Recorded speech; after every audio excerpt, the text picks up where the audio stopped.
Blood dripped from her torn feet onto sun-scorched earth. The woman stumbled toward the only smoke on the horizon, whispering prayers through cracked lips. When the rancher found her collapsed at his gate, she begged him for one thing: mercy. He didn't know that saving her life would mean fighting for his own. Stay until the end to see how this desperate woman became the heart of a broken home, and comment your city below so I can see how far this story travels. The Wyoming Territory didn't forgive mistakes.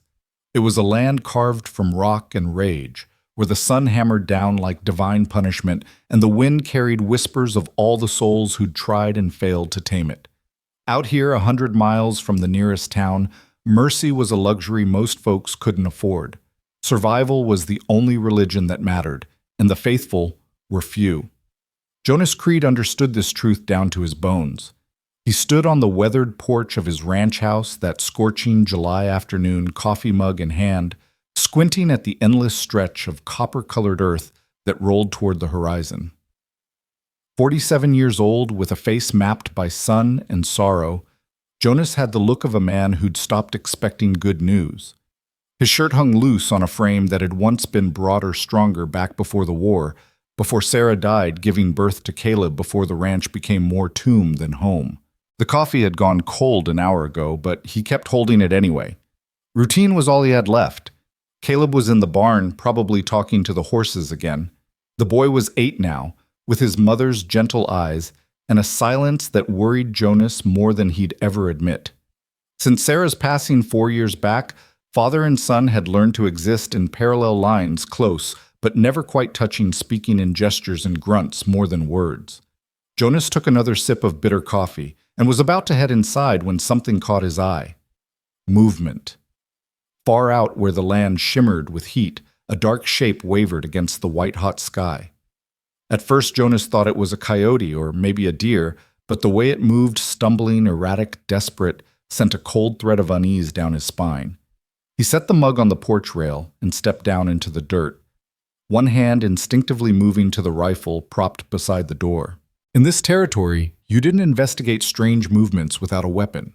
Too many drifters, too many men running from something. Too many reasons to shoot first. But as the shape drew closer, Jonas's grip on the rifle loosened. It wasn't a coyote. It was a woman. She moved like something broken, each step a negotiation with gravity. Her dress, what remained of it, hung in tatters around her thin frame, the fabric dark with dust, and what Jonas suspected was blood. Her hair matted and wild obscured most of her face, but he could see enough. Bare feet bleeding, arms wrapped around her ribs, body swaying like a willow in a storm. She was going to collapse before she reached the fence. Jonas's jaw tightened. Every instinct screamed at him to turn around, go inside, pretend he hadn't seen her. Nothing good came from picking up strays in the territory, especially not the human kind. Woman running from something usually meant men coming after, and men coming after usually meant violence. He'd had enough violence for one lifetime. But even as he thought it, his boots were already moving, carrying him across the yard toward the fence line where she'd finally fallen to her knees.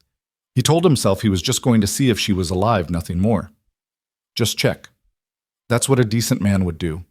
When he reached her, she was face down in the dirt chest, heaving with ragged breaths that sounded like sandpaper on wood. Jonas knelt beside her slowly, rifle still in hand, and reached out to touch her shoulder. She flinched so violently he almost fell backward. "Easy," Jonas said, his voice rough from disuse. "I'm not going to hurt you." Her head lifted just enough for him to see her face, and something in his chest cracked open. She couldn't have been more than 25, with features that might have been pretty before terror carved them hollow. Her eyes gray-green like storm clouds over prairie grass fixed on him with an expression he'd seen before on wounded animals, desperate hope wrestling with the certainty of death. "Please," the words scraped out of her throat, barely more than a whisper. "Please, I can work. I can cook, clean, mend anything. Just don't send me away, please." Jonas's grip tightened on the rifle. "Who's after you?" She shook her head, the movement causing her to sway dangerously. "No one. I'm alone. I swear I'm alone." It was a lie. Jonas had heard enough lies during the war to recognize their shape, but before he could press her, her eyes rolled back and she crumpled completely. consciousness finally surrendering to exhaustion.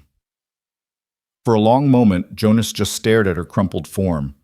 Then he cursed under his breath, set the rifle down, and gathered her into his arms. She weighed almost nothing. Inside the cabin, the air was thick with the smell of wood smoke and old coffee. Jonas laid her on his own bed, the only real bed in the house besides Caleb's small cot, and stepped back, hands hanging useless at his sides. He wasn't a doctor. He'd patched up plenty of men during the war, sure, but that was different. This was a woman alone, clearly running from something terrible, and he had no earthly idea what he was supposed to do with her. Jonas turned to find Caleb standing in the doorway, eyes wide with a mixture of curiosity and alarm. The boy clutched his wooden horse, the one Jonas had carved for him last winter, against his chest like a shield. "It's all right, son. Just someone who needed help." Caleb crept closer, peering at the unconscious woman with an expression Jonas couldn't quite read. "Is she dead?" "No, just worn out." "Where'd she come from?" "Don't know yet." "Is she staying?" Jonas ran a hand through his hair, suddenly feeling every one of his 47 years. "I don't know that either, Caleb. Now go fetch some water from the well. Clean water in the good bucket." The boy hesitated, then nodded and slipped back outside. Jonas turned his attention to the woman. Her breathing had steadied some, but her skin was hot to the touch. Fever setting in, probably from infection. He'd need to clean those wounds. He found clean rags and a bottle of whiskey in the cabinet, then set about the grim work of assessing the damage. The cuts on her feet were deep embedded with dirt and small stones. Her arms bore bruises in the distinct pattern of finger marks. There were more bruises around her neck, dark purple shadows that made Jonas's hands ball into fists. Someone had tried to strangle her. He cleaned the wounds as gently as he could, pouring whiskey over the worst of the cuts. She didn't wake, which he took as both blessing and concern.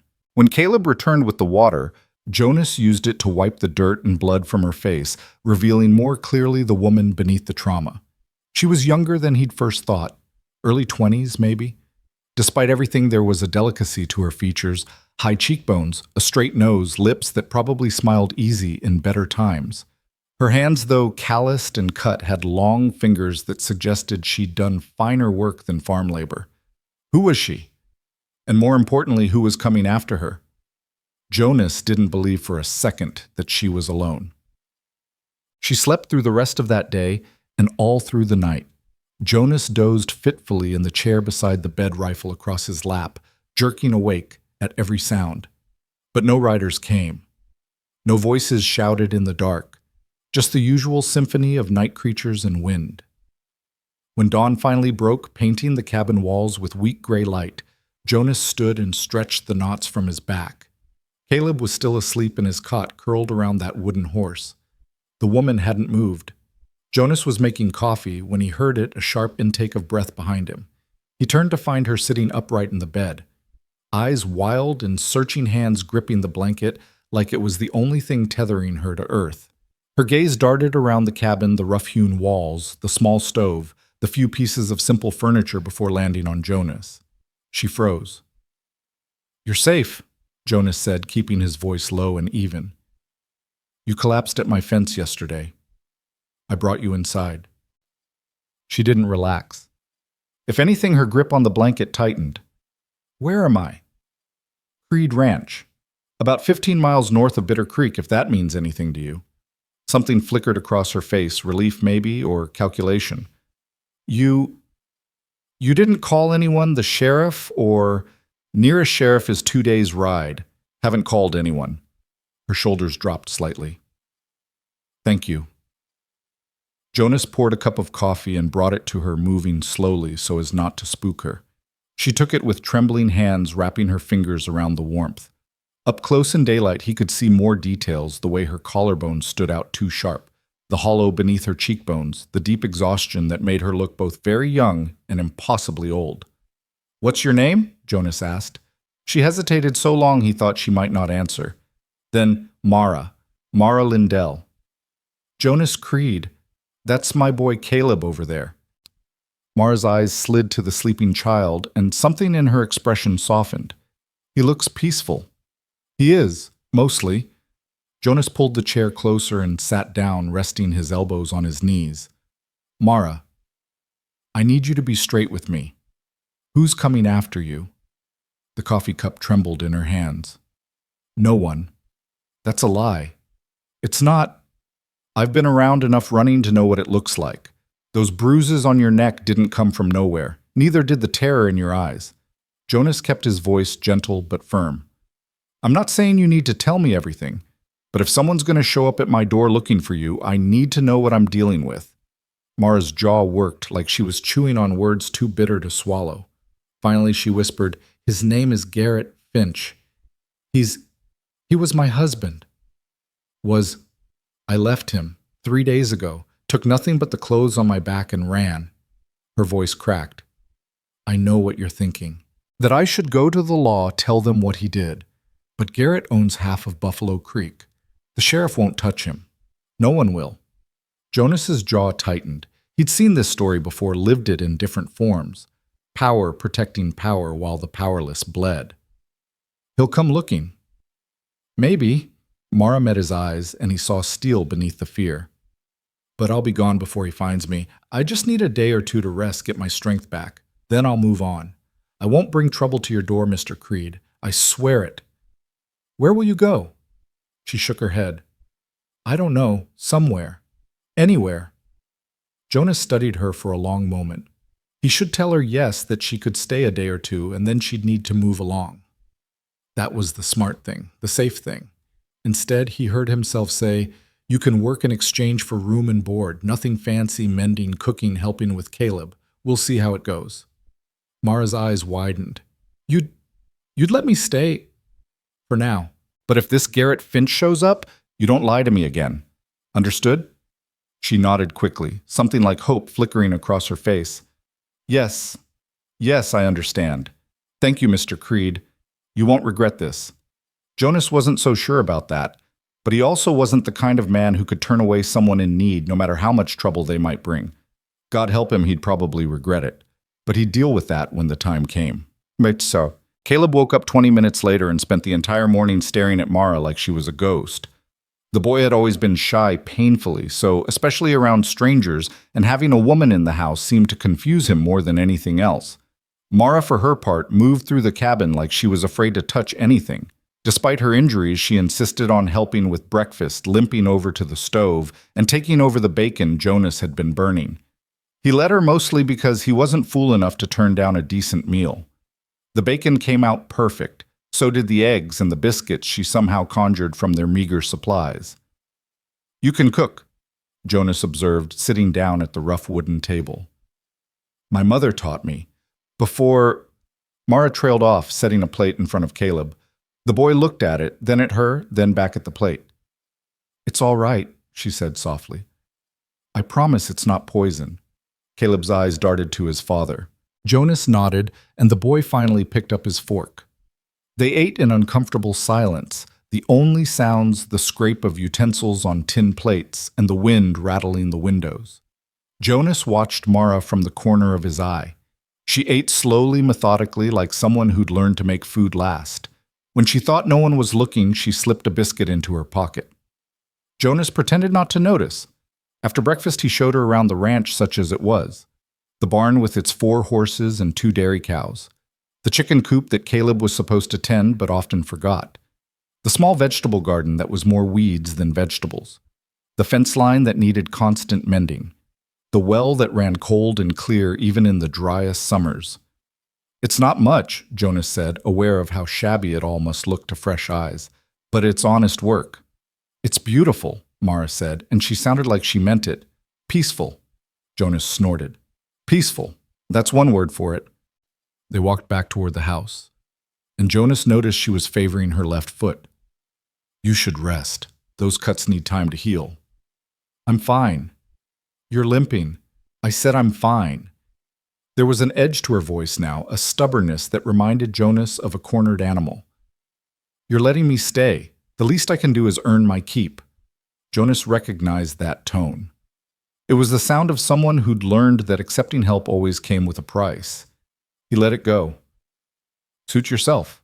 But if you fall down, I'm not carrying you back inside." The corner of her mouth twitched. It wasn't quite a smile, but it was close.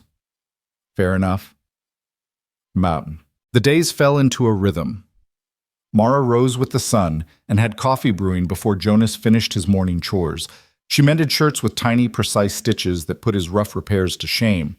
She tended the garden, somehow coaxing life back into soil Jonas had all but given up on. She cooked meals that actually tasted like food instead of fuel. And slowly, carefully, she began talking to Caleb. The boy was resistant at first, treating her overtures with the same suspicion he showed everything unfamiliar. But Mara was patient. She didn't push, didn't demand. She just existed in his space, gentle and unobtrusive as morning light. One afternoon, Jonas came in from checking the fence line to find them sitting at the table together. Mara had found an old primer that had belonged to Sarah, and she was teaching Caleb his letters. See this one? She pointed to a page. That's an A. It sounds like ah, like when you're surprised. Can you make that sound? Caleb's brow furrowed in concentration. Ah. Perfect. And this one is B. Like barn or boy or brave. Brave, Caleb repeated softly. Jonas stood in the doorway, unnoticed, watching them. Something twisted in his chest, not quite pain, not quite pleasure, just feeling, the kind he'd thought died with Sarah. Mara looked up and caught his eye. For a moment they just stared at each other across the small cabin, and Jonas felt the weight of all the things he couldn't say, didn't know how to say. Then Caleb tugged on Mara's sleeve, demanding her attention back, and the moment broke. 2 weeks passed, then 3. The cuts on Mara's feet healed into pink scars. The bruises around her neck faded to yellow-green and then disappeared entirely. She put on a bit of weight, lost some of the hollow look around her eyes. She laughed once, a sudden bright sound that startled both Jonas and Caleb. It happened when one of the chickens escaped the coop, and Mara spent 20 minutes chasing it around the yard, cursing in a very unladylike fashion. When she finally caught the damn bird, she held it up triumphantly and laughed, really laughed, and for just a moment she looked like a girl instead of a woman running from nightmares. Jonas found himself smiling at the memory later that night as he sat on the porch. Caleb had gone to bed, and Mara was inside doing something. He wasn't sure what. Lately she'd taken to staying up after the boy slept, keeping herself busy with one task or another. The door creaked open behind him. Mara stepped out wrapped in one of Sarah's old shawls. She hesitated when she saw him. "I can go back inside if you want to be alone," she said. "It's a free porch." She smiled faintly and sat down on the top step, a careful distance away. For a while they just sat in companionable silence, watching the stars emerge one by one against the darkening sky. "I never thanked you properly," Mara said eventually. "For taking me in, for not asking too many questions." "You thanked me plenty." "No, I mean really thanked you. You didn't have to help me, Jonas. Most men wouldn't have." Jonas shrugged. "Most men are cowards." "Not you." "I've been a coward plenty. You just caught me on a decent day." Mara turned to look at him, her expression serious. "I think you're a good man, Jonas Creed. Better than you give yourself credit for." Something about the way she said it, simple and certain, like stating a fact, made Jonas's throat tighten. He cleared it roughly. "Don't go canonizing me just yet. I've got my share of sins." "Don't we all?" They fell quiet again. The wind carried the scent of sage and dust. Somewhere far off, a coyote howled, lonely and haunting. "He will come, you know," Mara said softly. "Garrett. Eventually. He's not the kind of man who lets things go." "I know." When he does, we'll deal with it." Jonas met her eyes. "You're not alone anymore, Mara. Remember that." Her breath hitched just barely. "I don't deserve your kindness. That's not for you to decide." Before Mara could respond, a sound split the night hoofbeats, distant but growing closer. Jonas was on his feet in an instant, hand going to the rifle propped beside the door. Mara stood too, her face draining of color. "Inside," Jonas ordered. "Take Caleb and get in the back room. Now." "Jonas!" "Now." She ran. Jonas positioned himself at the edge of the porch, rifle raised, heart hammering against his ribs. The hoofbeats were closer now, maybe a quarter mile out. Moonlight painted the landscape in shades of silver and shadow, making it hard to see details. Then gradually the rider came into view, just one Jonas noted with relief, alone. But the way he sat his horse, rigid, purposeful, set Jonas's teeth on edge. The rider reined up at the fence line, maybe 30 yards from the house. He was a big man, broad-shouldered and heavy, with a face Jonas couldn't quite make out in the darkness. "Creed," the man called out. His voice was rough-edged with something ugly. "I know you're in there. Come out." Jonas didn't move. "State your business." "My business is with the whore you're harboring. Send her out and we'll have no trouble." Every muscle in Jonas's body went taut. "There's no one here but me and my boy. You've got the wrong ranch." "Don't lie to me, old man. I tracked her here fair and square. Saw her footprints leading right to your door." The rider shifted and Moonlight caught the gleam of a pistol at his hip. "I'm giving you one chance. Send Mara out or I'll burn this whole place down with you and your boy inside." Jonas's finger moved to the trigger. "You must be Garrett Finch." "That's right, and that woman is my wife, my property, which means you got no right keeping her." "She's not property. She's a person, and she doesn't want to go with you." Garrett's laugh was harsh and mirthless. "What she wants doesn't mean shit. She's mine, bought and paid for. Now send her out before I lose my patience." "No." The silence that followed was heavy with violence. Jonas could feel it building thick and suffocating like humidity before a storm. "You're making a mistake," Garrett said slowly. "I've got friends. The law on my side. You're just some dried-up rancher with nothing and nobody. You really want to die for a piece of used-up—" "Careful," Jonas interrupted, his voice dropping to something cold and dangerous. "Finish that sentence and I'll put a bullet through your skull." Garrett went still. Then slowly he started laughing. "Oh, I see. You've been sampling the goods, haven't you? Can't say I blame you. She's got a mouth on her when she's properly motivated. Tell me, does she moan the same for you as she did for—" The rifle shot cracked across the night. The bullet took Garrett's hat clean off his head. The horse reared, nearly throwing him. When he got it under control, his face was twisted with rage. "You crazy son of a bitch." "Next one goes through your chest," Jonas said calmly. "Now get off my land." For a long moment, Garrett just stared at him, breathing hard. Then he spat in the dirt. "This isn't over, Creed, not by a long shot. I'll be back, and when I come, I'm bringing the law. We'll see how brave you are when you're swinging from a rope. I'll be here." Garrett yanked his horse around and kicked it into a gallop, disappearing back into the darkness. Jonas stood frozen on the porch, rifle still raised until the sound of hoofbeats faded completely. Only then did he let himself breathe. The door opened behind him. Mara stood there, Caleb clutched against her side, both of them pale and shaking. "He's gone," Jonas said.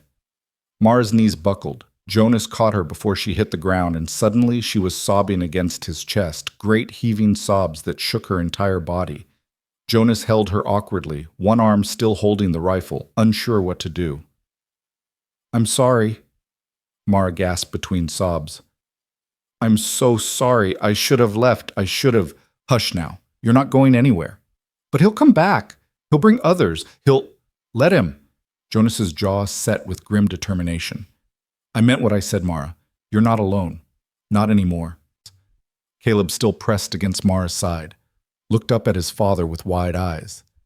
"Pa, are we going to be okay?"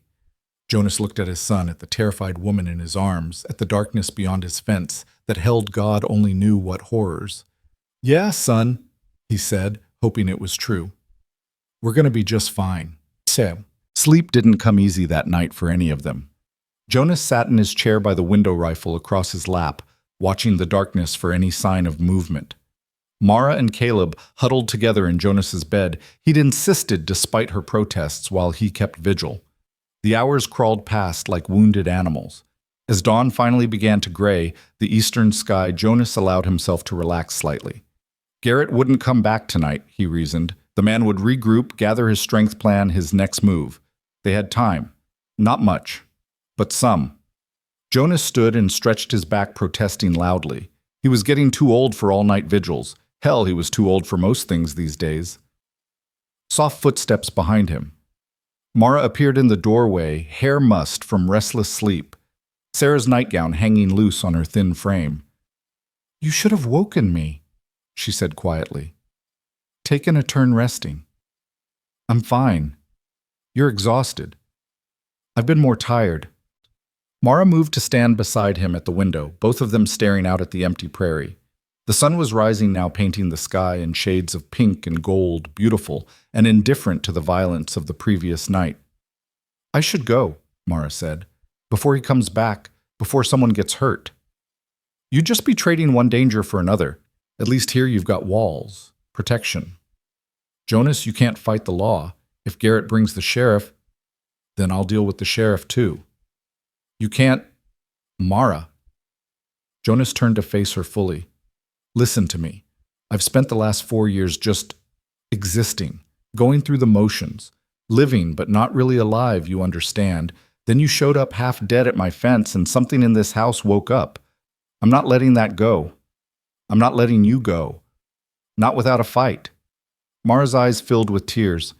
"You barely know me." "I know enough. I'm broken, Jonas. Damaged. I've got more scars than just the ones you can see. We're all broken. That's what living does to you." He reached out, hesitated, then gently brushed a tear from her cheek. "But maybe broken things can fit together, make something stronger than what they were alone." For a long moment, they just stood there, faces inches apart, breathing the same air. Jonas could smell the soap she'd used his soap, but somehow it smelled different on her, sweeter, warmer. Then Caleb's voice shattered the moment. "Pa, Mara, come quick." They rushed to the window he was pointing from. In the distance, dust rose from the road, not one rider this time, but several. Maybe 5 or 6, hard to tell in the early light. Garrett was coming back. And he'd brought friends. Jonas's jaw clenched. He grabbed his rifle, checked the ammunition, then looked at Mara.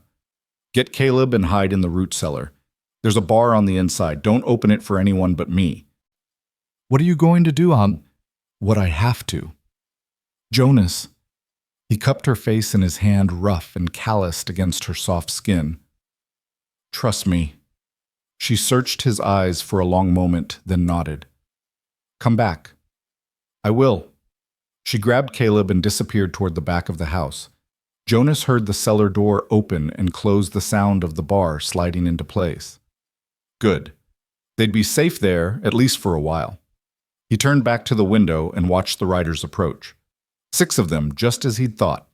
Garrett rode in front, his face set with grim satisfaction. Behind him came 5 others, ranch hands, by the look of them hired muscle more than lawmen. No sheriff's badge in sight. Jonas stepped out onto the porch, rifle in hand, but pointed at the ground. Neutral. For now. The riders reined up at the fence. Garrett's smile was all teeth and no humor. "Morning, Creed. Lovely day, isn't it?" "What do you want, Finch?" "You know what I want. My wife. My property." Garrett gestured to the men behind him. "I brought some friends along to help collect her. Save us all some trouble if you just hand her over peaceful-like." "She's not here." "Now we both know that's a lie. I saw her in the window not 5 minutes ago." Garrett's smile widened. "Pretty thing, isn't she? Even after all the miles she put on those feet. Must have been desperate to get away from me." He paused. "Wonder what she told you. Did she play the victim? Tell you I beat her? Hurt her?" Jonas said nothing. "Oh, she's good at that act, the poor helpless woman routine. But the truth is she's a thief. Stole from me before she ran. Took something valuable. And I aim to get it back." "What'd she steal?" Garrett's eyes glittered. "Doesn't matter. Point is, she's a criminal, and I'm well within my rights to collect her and bring her to justice." "Then bring the sheriff. Do it legal." "Oh, I could do that. But see, I'm a generous man. Give her up now, and I'll forget you harbored her. You can go back to your quiet little life, raise your boy in peace." His voice drop turned ugly. "Or you can keep being stupid, and my boys and I will tear this place apart looking for her. Maybe things get rough. Maybe that boy of yours gets caught in the crossfire. Accidents happen, you know." Every word was a threat wrapped in a smile. Jonas felt rage building in his chest, hot and dangerous, but he kept his voice level. "You touch my son, and I'll kill you where you stand." Bold words from an old man with one rifle. One rifle's all I need. Garrett studied him for a long moment, then sighed theatrically. Have it your way then, boys. Wait. Everyone turned. Mara was walking out from behind the house, Caleb's hand clutched in hers. Her face was pale, but composed chin lifted in defiance. Mara, no, Jonas shouted. She ignored him, walking straight toward the fence. When she reached it, she met Garrett's eyes without flinching. Let them be. This is between you and me. Garrett's smile returned triumphant. There's my girl. Always did know when you were beaten. I'm not your girl, not anymore. Mara's voice was steady. But I'll go with you, on one condition. You don't get to make conditions. You leave Jonas and Caleb alone. Completely. Forever. You promise me that, and I'll go without a fight. Jonas was moving before he realized it rifle coming up. Like hell you will. But Mara turned to him, and the look in her eyes stopped him cold. It's all right, Jonas. This is how it has to be. No? Yes. She smiled sad and gentle. You gave me 3 weeks of peace, of safety, of feeling human again. That's more than I ever thought I'd have. Thank you for that. Mara, she turned back to Garrett. Do we have a deal? Garrett pretended to consider it. I suppose we do. But first, he pulled something from his saddlebag, tossed it over the fence. It landed at Mara's feet with a heavy thud. A rope. Put that around your wrists, Garrett ordered, just so we're all clear about your status. Mara stared at the rope for a long moment. Then slowly she bent to pick it up. That's when everything went wrong. One of the hired men, younger than the others, twitchy with eagerness, suddenly yelled, She's got a weapon! She didn't. But it didn't matter. The man's hand went to his pistol, and Jonas fired. The shot caught the man in the shoulder, spinning him off his horse. Chaos erupted. The other riders scattered some drawing weapons, others just trying to control their spooked horses. Garrett roared something unintelligible. Run! Jonas shouted at Mara. Get Caleb and run! But Mara was frozen, staring at the wounded man writhing in the dirt. Jonas grabbed her arm, yanked her toward the house. Move! That broke the spell. She ran, grabbing Caleb and pulling him inside. Jonas backed toward the door, rifle still raised, covering their retreat. A bullet splintered the door frame next to his head. He ducked inside, slammed the door, and threw the bar across it just as something heavy, probably a body, crashed against the wood. The cellar, Jonas yelled. Now. Mara didn't argue this time. She scooped Caleb into her arms and ran for the back room. Jonas followed, pausing only to grab his pistol and extra ammunition. They made it to the cellar just as the front door splintered under repeated impacts, down the narrow stairs into the cool darkness that smelled of earth and stored vegetables. Jonas slammed the cellar door above them and dropped the bar into place. For a moment there was just the sound of their ragged breathing, then from above voices, footsteps, the sound of furniture being overturned. Creed? Garrett's voice muffled but audible. You just made the biggest mistake of your life. Jonas didn't answer. He positioned himself at the bottom of the stairs, rifle aimed at the door, and waited. Caleb whimpered. Mara pulled him close, covering his ears, whispering something Jonas couldn't hear. In the thin light filtering through cracks in the floorboards above, he could see her face, terrified but determined. Their eyes met. I'm sorry, she mouthed. Jonas shook his head. Not your fault, he mouthed back. Above the destruction continued. Glass breaking, wood splintering, men cursing and laughing. They were tearing the house apart room by room, looking for the cellar entrance. It was only a matter of time before they found it. Jonas's finger tightened on the trigger. When that door opened, he'd take down as many as he could before a new sound pierced the chaos. Hoofbeats, multiple horses coming fast. The destruction above stopped. Confused voices. Then Garrett sharp with alarm. Who the hell is sheriff's office? A new voice, loud and authoritative. Everyone freeze! Jonas's heart lurched. The sheriff. Garrett had said he had the law on his side, but thank God you're here, Sheriff. Garrett's voice oily with false relief. This madman Creed attacked us without provocation. Shot one of my men. He's got my wife hostage in there somewhere. That's funny, Finch. The sheriff's voice was dry. Because I got a telegram this morning from a judge in Buffalo Creek. Seems your wife petitioned for legal separation 3 months ago and you were served notice, which means she's not your property anymore. Which means you and your boys are trespassing on private land with what looks like intent to harm.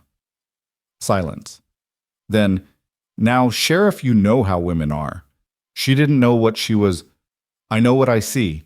Armed men surrounding a ranch house, one wounded, destruction of property. A pause. You've got exactly 10 seconds to mount up and ride out. Otherwise, you're all spending the night in my jail. You can't. 1, 2, 3. The sound of men scrambling for their horses. Hurried curses. Leather creaking. Then hoofbeats fading into the distance. Jonas didn't move. Didn't dare breathe. This could be a trick. Creed? The sheriff's voice was gentler now. I know you're in there somewhere. Name's Tom Bridger. I'm alone now. They're gone. You can come out. Still Jonas hesitated. Look, I know you've got no reason to trust me, but I brought someone with me who can vouch for my character. A woman's voice, older and warm. Jonas Creed, is that you? It's Margaret Fletcher from the general store in Bitter Creek. You remember me. You bought supplies from me last month. Jonas did remember a kind woman with gray hair and a no-nonsense demeanor. He'd liked her, trusted her even. Mrs. Fletcher, he called out, voice rough. What are you doing here? Making sure that jackass Finch doesn't hurt anyone else. The women in Bitter Creek have been helping young ladies escape from men like him for years. When I heard he was heading this way, she trailed off. Is Mara Lindell with you? Mara's head jerked up at the sound of her name. Jonas looked at her questioningly. She nodded slowly. She is, Jonas called back. Good. Tell her she's safe now. We've got her legal papers. Garrett Finch has no claim on her whatsoever. He comes near her again, he'll be arrested. Slowly, Jonas lowered the rifle, climbed the stairs, lifted the bar, pushed open the door. The cabin was a wreck, chairs, overturned shelves, emptied Sarah's good dishes smashed on the floor. But standing in the middle of it all was indeed Sheriff Bridger, a man about Jonas's age with tired eyes and a badge that looked genuine. And beside him, Mrs. Fletcher, looking simultaneously sympathetic and furious. Lord have mercy, Mrs. Fletcher breathed, taking in the destruction. Did they? We're fine, Jonas said. Mostly. Mara emerged from the cellar, Caleb still clutched against her side. When she saw Mrs. Fletcher, her knees went weak. The older woman rushed forward, catching her in a hug. You're safe, child. You're safe now. Mara dissolved into tears. The sheriff stayed for an hour, taking statements and examining the damage. Turned out Mrs. Fletcher and a group of other women in Bitter Creek had been watching Garrett Finch for months, documenting his abuse, helping his victims escape. When they heard he'd tracked Mara to Jonas's ranch, they'd ridden straight to the sheriff. Should have come to me sooner, Sheriff Bridger said, shaking his head. Could have saved everyone a lot of trouble. Didn't know who to trust, Jonas said simply. Fair enough. The sheriff extended his hand. You did good here, Creed, protecting that woman. Not many men would have stood up to Finch. Jonas shook his hand but said nothing. He didn't feel like he'd done anything special, just what any decent person should do. After they left promising to file charges against Garrett and his men, Jonas surveyed the damage to his home. It was extensive but not insurmountable. Wood could be replaced. Dishes could be mended or done without. What mattered was that Mara and Caleb were safe. He found them in the barn, Caleb showing Mara how to feed the horses. The boy was chattering away more words than Jonas had heard from him in months. And Mara was laughing, actually laughing, as one of the horses tried to eat her hair. Jonas stood in the doorway watching them and felt something slot into place in his chest. Something that had been broken for a very long time. Maybe Mara was right. Maybe broken things could fit together. Make something stronger. Caleb spotted him and waved. Mara says she's going to stay, is that okay? Jonas met Mara's eyes over his son's head. She looked uncertain, hopeful, terrified, and brave all at once. Yes, son, Jonas said softly. That's more than okay. And for the first time in 4 years, Jonas Creed smiled, really smiled. The Wyoming Territory was still brutal and unforgiving, the sun still hammered down without mercy. The wind still carried the whispers of those who'd failed to tame it. But inside that small ranch house, patched together from scars and second chances, 3 broken souls had found something that looked an awful lot like home. The days that followed moved with a strange new rhythm, like a song they were all learning to play together but hadn't quite mastered yet. Mara stayed, not as a guest anymore, not as someone passing through, but as something more permanent, though none of them dared to name what that meant. She moved through the ranch with growing confidence, her limp fading as her feet healed completely, her hands finding work in every corner that needed tending. The vegetable garden flourished under her care, green shoots pushing through soil that Jonas had nearly given up on. The chicken coop got a proper cleaning for the first time in months, and suddenly the hens were laying twice as many eggs. Even the horses seemed calmer, responding to her gentle touch and soft words in ways they never had for Jonas. Caleb transformed most of all. The silent, withdrawn boy who'd spent 4 years locked inside his own grief began to emerge like something hibernating, finally waking to spring. He followed Mara everywhere, chattering about rocks he'd found and birds he'd seen, asking endless questions about everything from how bread rose to why the sky was blue. She answered each one with patience Jonas couldn't fathom, never dismissing him, never telling him to hush. One morning, Jonas came in from checking the fence line to find them bent over the kitchen table, Mara's finger tracing letters in flowers she'd scattered across the wood. "See if you put these letters together, C and A and T, what word does that make?" she was asking. Caleb's face scrunched in concentration. "C, cat. Yes, perfect." Mara clapped her hands, beaming. "You're getting so good at this. Soon you'll be reading whole books." "Will you read me a story tonight?" Caleb asked, hope bright in his voice. "Of course I will." Jonas leaned against the doorframe, coffee mug in hand, watching them. Something twisted in his chest, not pain exactly, but an ache nonetheless. Sarah used to do this teach, Caleb his letters read to him by lamplight. He thought those moments were gone forever, buried with her. Seeing them return through Mara felt like being handed a gift he hadn't earned. Mara looked up and caught him watching. A faint blush colored her cheeks. "I hope you don't mind. I found that old primer and thought—" "I don't mind," Jonas said quietly. "It's good. He needs it." "I like learning," Caleb announced. "Mara's a good teacher, better than Mrs. Henderson at the schoolhouse." "You never went to the schoolhouse," Jonas pointed out. "Well, if I had, Mara would be better." Mara laughed, ruffling the boy's hair. "I think you might be biased." "What's biased mean?" "It means you like me too much to be fair about it." Caleb considered this seriously. "Nope, I'm just right about you being good." Jonas felt his mouth curve into something dangerously close to a smile. He turned away before either of them could see it heading back outside. The morning was warming fast, the sun already fierce against his shoulders. Summer in Wyoming didn't ease you into heat, it grabbed you by the throat and didn't let go until October. He was halfway to the barn when he heard footsteps behind him. "Jonas," Mara's voice tentative, "do you have a minute?" He turned. She'd followed him out, wiping flour from her hands onto her apron. Another one of Sarah's things that looked strange on her at first, but now seemed to fit just right. "What's wrong?" "Nothing's wrong, I just—" She hesitated, tucking a loose strand of hair behind her ear. "I wanted to talk to you. About staying."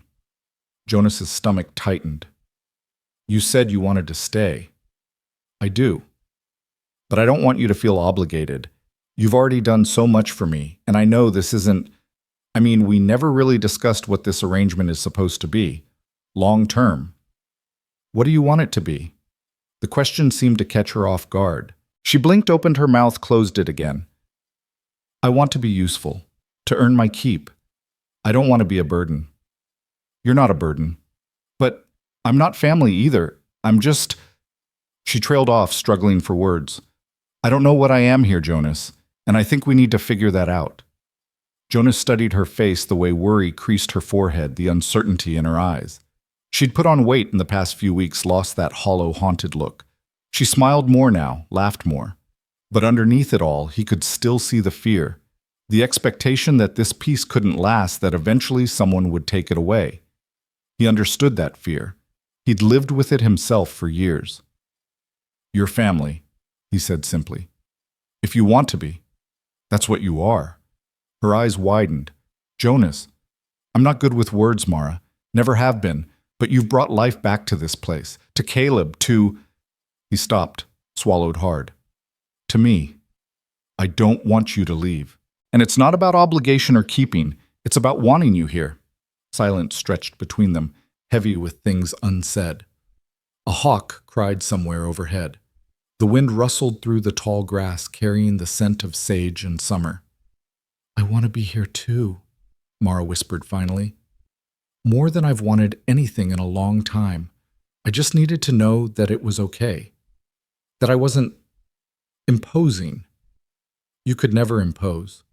She smiled, then soft and genuine, and Jonas felt that ache in his chest again. Before he could stop himself, he reached out and tucked that loose strand of hair back behind her ear where it had fallen forward again. His fingers brushed her cheek, calloused and rough, against her soft skin. Mara went very still. Her breath caught. Jonas pulled his hand back like he'd been burned. Sorry, I didn't mean... It's okay. Her voice was barely audible. I didn't mind.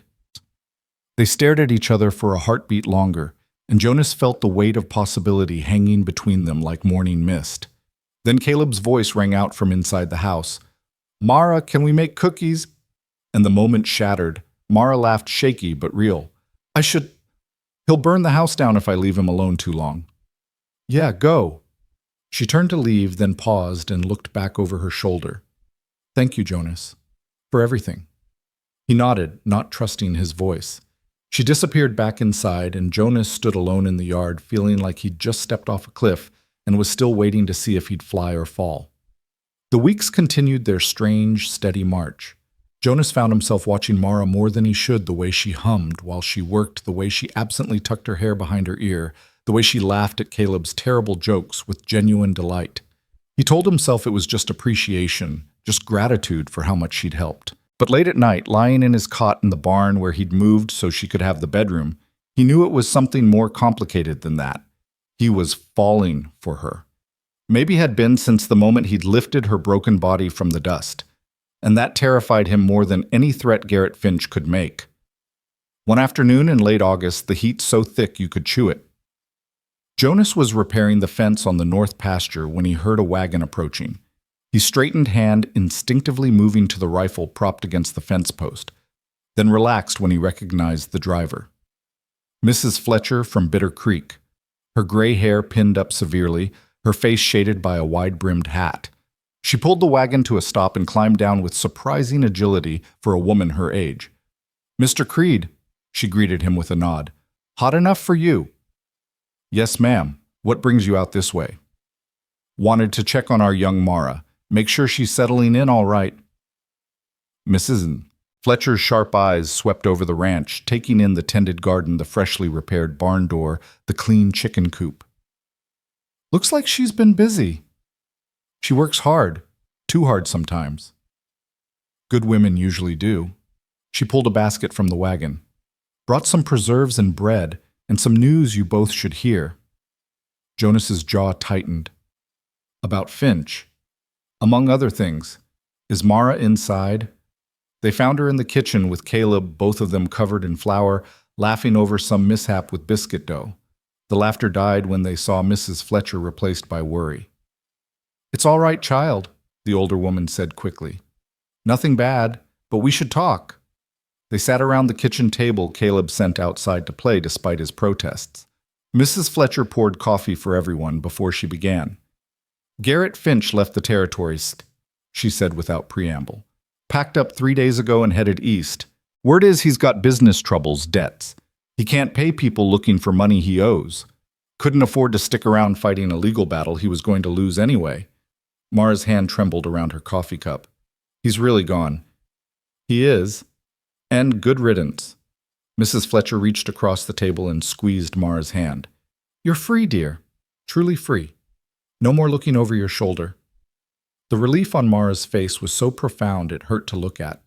Tears spilled down her cheeks, and she covered her mouth with one hand, shoulders shaking with silent sobs. Jonas wanted to reach out, comfort her somehow, but felt paralyzed by the intensity of her emotion. Mrs. Fletcher had no such hesitation. She pulled Mara into a fierce hug, letting the younger woman cry against her shoulder. "Let it out, honey. You've earned these tears." After a few minutes, Mara pulled back, wiping her eyes with the back of her hand. "I'm sorry. I don't know why I'm crying. I should be happy." "You are happy. Sometimes joy looks like tears." Mrs. Fletcher smiled gently. "Now there's something else. Your legal separation has been finalized. You're no longer married to that man in any way, shape, or form. You're your own woman, Mara Lindell, free to make your own choices about your future." Mara nodded slowly, processing this. "Thank you for everything you've done." "Don't thank me. Thank this stubborn rancher who was willing to stand up to armed men to protect you." Mrs. Fletcher turned her sharp gaze to Jonas. "That takes a special kind of courage. Or foolishness. Sometimes they're the same thing." Jonas shifted uncomfortably. "Just did what needed doing." "Most men don't. That's what makes you different." She stood brushing flour from her skirt. "I should get back before dark. But Mara, you remember, you've got friends in Bitter Creek. Women who understand what you've been through. You ever need anything, you come find us." "I will, thank you." After Mrs. Oz, Fletcher left, Mara and Jonas sat in the kitchen, the silence between them different now, heavier, charged with something neither wanted to name. "You're really free," Jonas said finally. "I am." Mara stared at her coffee. "It doesn't feel real yet." "Give it time." "Jonas?" She looked up, meeting his eyes. "What she said about me being able to make my own choices about my future. I want you to know that I'm choosing to stay here. Not because I have nowhere else to go, not because I owe you, but because I want to. Does that make sense?" "It does. And I want you to know that if you ever want me to leave, if this arrangement becomes too much or too complicated, you just have to say the word. I'll understand." Jonas leaned forward, elbows on the table. "Why would I want you to leave?" "Because I'm a complication. Because people will talk. A single man and a single woman living under the same roof. Let them talk." "Jonas." "I mean it." His voice was rough with emotion he couldn't quite contain. "I don't give a damn what people say. You belong here, Mara. You and me and Caleb, we're family now. That's all that matters." She stared at him for a long moment, something shifting in her expression. "Family?" she repeated softly. "I like that."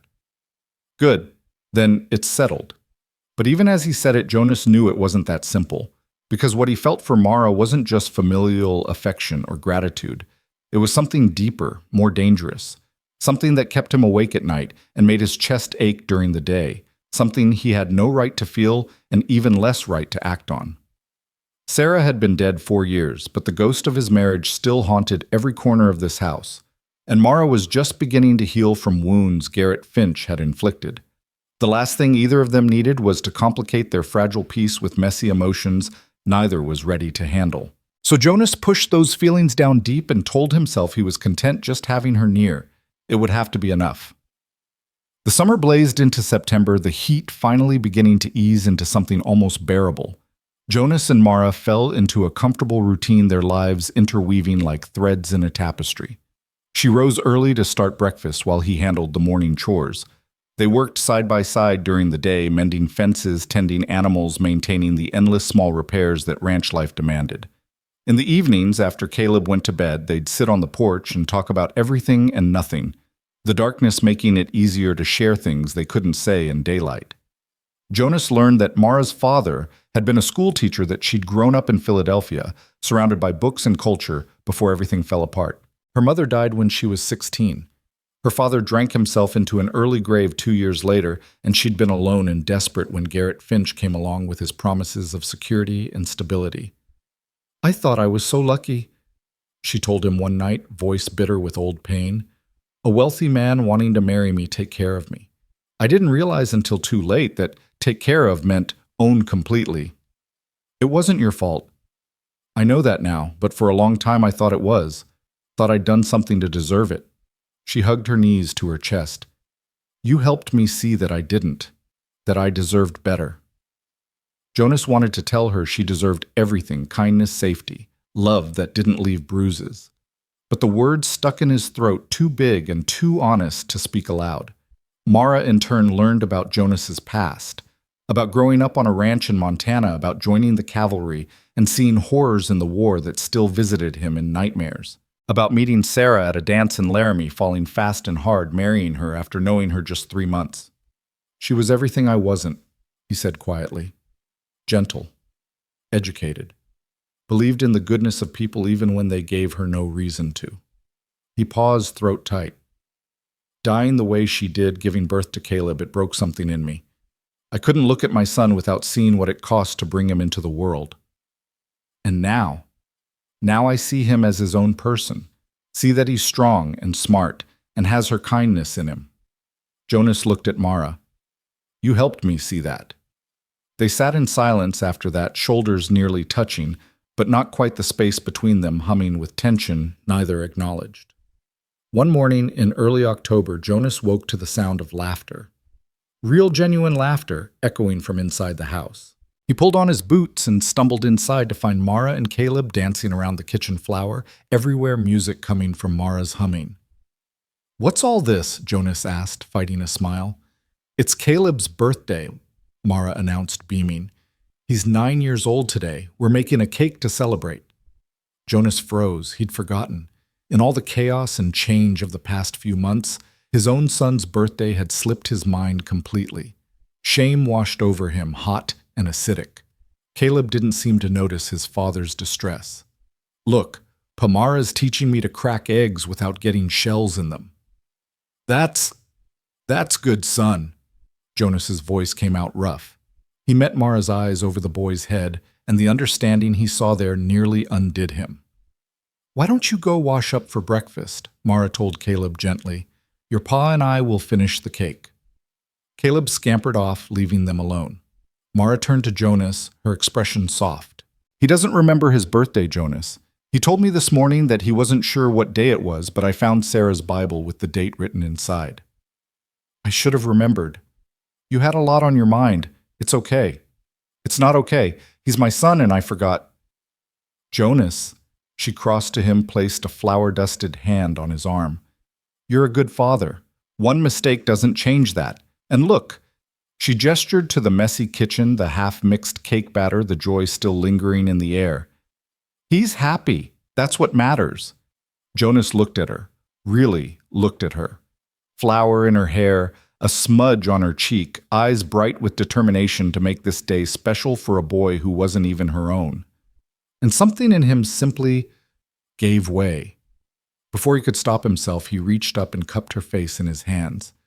You're remarkable. You know that. Mara's breath caught.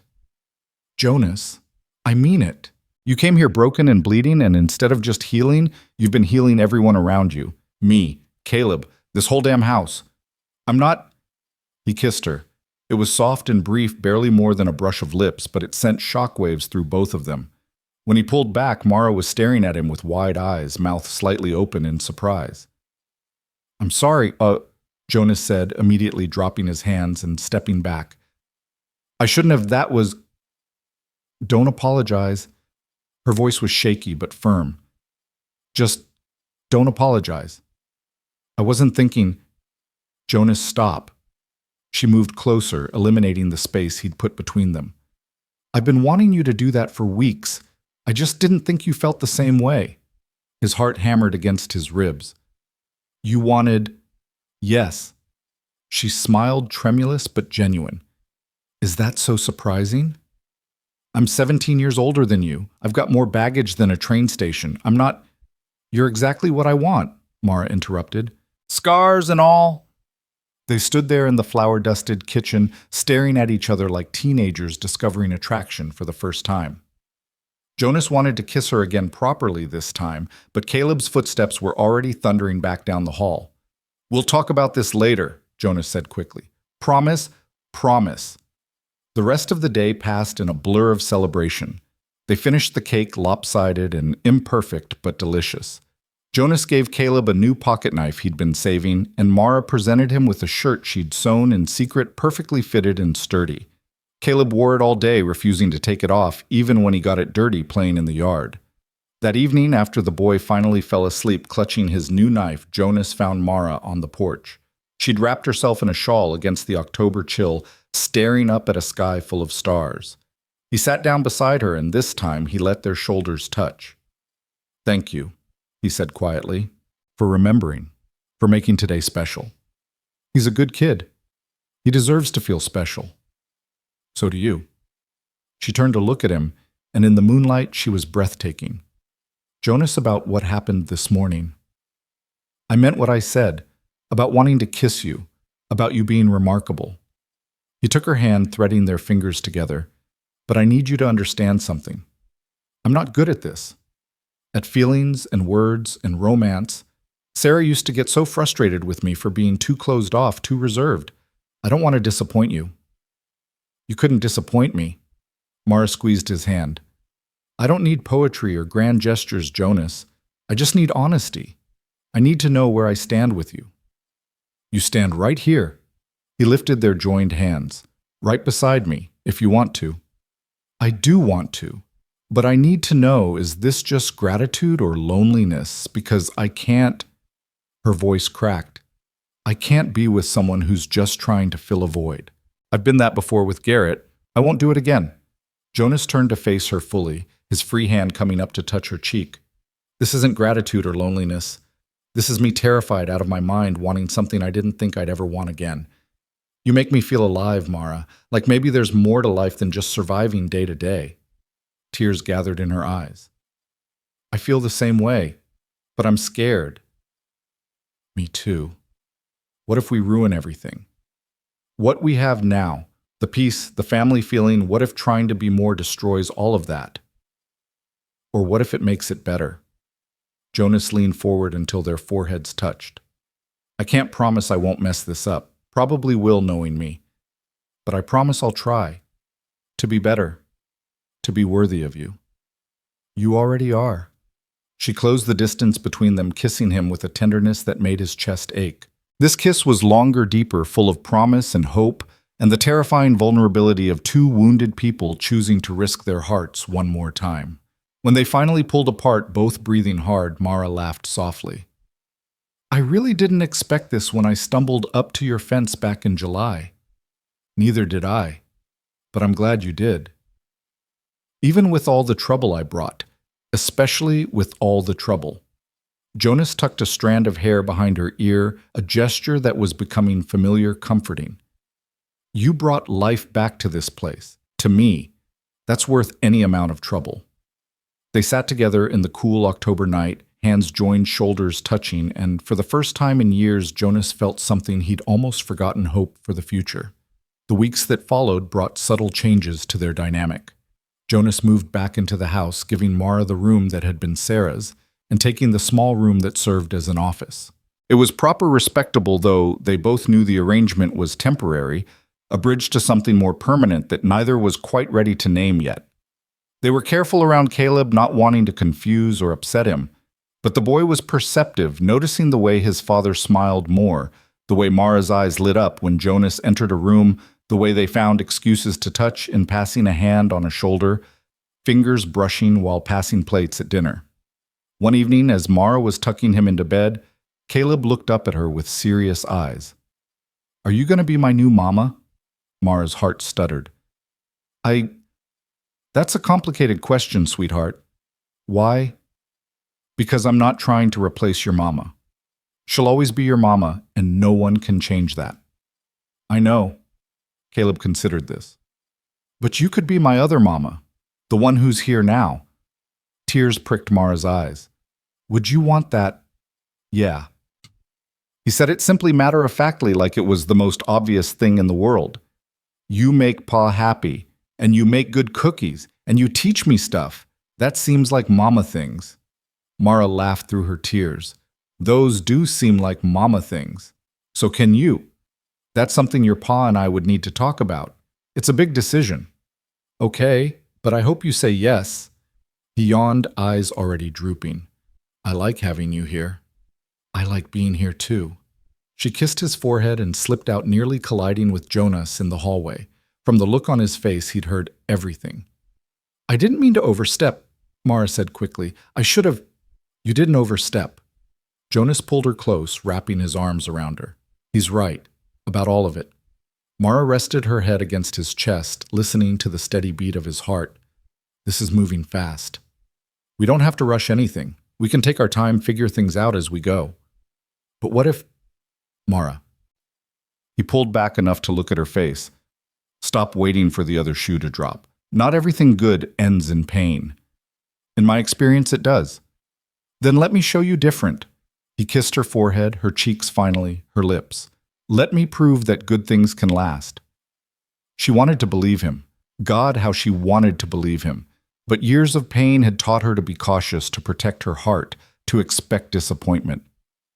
Still, as Jonas held her in the hallway of the house that had become home, as Caleb slept peacefully in the next room, as the October wind whispered promises through the cracks in the walls, Mara thought maybe, just maybe, she could learn to hope again. And maybe that was enough. October bled into November, and with it came the first real cold, the kind that crept under doors and through cracks, reminding everyone that Wyoming winters showed no mercy. Jonas spent long days reinforcing the barn checking supplies, making sure they had enough firewood stacked to last through the worst of what was coming. Mara worked beside him when she could, her hands growing rougher despite the salve she rubbed into them each night, her determination to pull her weight never wavering. They were in the barn one gray afternoon, Jonas up in the loft tossing down hay bales, while Mara stacked them below when the subject neither had been willing to broach finally surfaced. Jonas, Mara's voice drifted up through the dusty air. Can I ask you something? Sure. He heaved another bale over the edge, watched it tumble down. What are we doing? He paused, wiping sweat from his forehead despite the cold. We're storing hay for winter. Thought that was pretty obvious. You know what I mean. There was no humor in her tone. What are we doing, you and me, this thing between us? Jonas climbed down the ladder slowly, giving himself time to think. When he reached the bottom, Mara was standing with her arms crossed, not angry, but uncertain, vulnerable in a way that made his chest tight. I thought we were figuring it out as we went, he said carefully. We are. But Jonas, it's been 2 months since that first kiss, and we're still tiptoeing around each other like we're afraid to break something. She moved closer, lowering her voice, even though Caleb was in the house and couldn't hear them.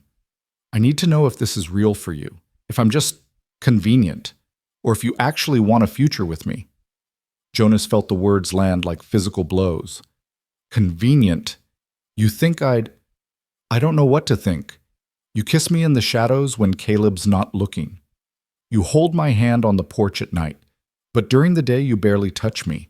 You introduce me to people in town as the woman helping with the ranch, not as anything more. Her voice cracked. I can't be in limbo forever, Jonas. I need to know where I stand.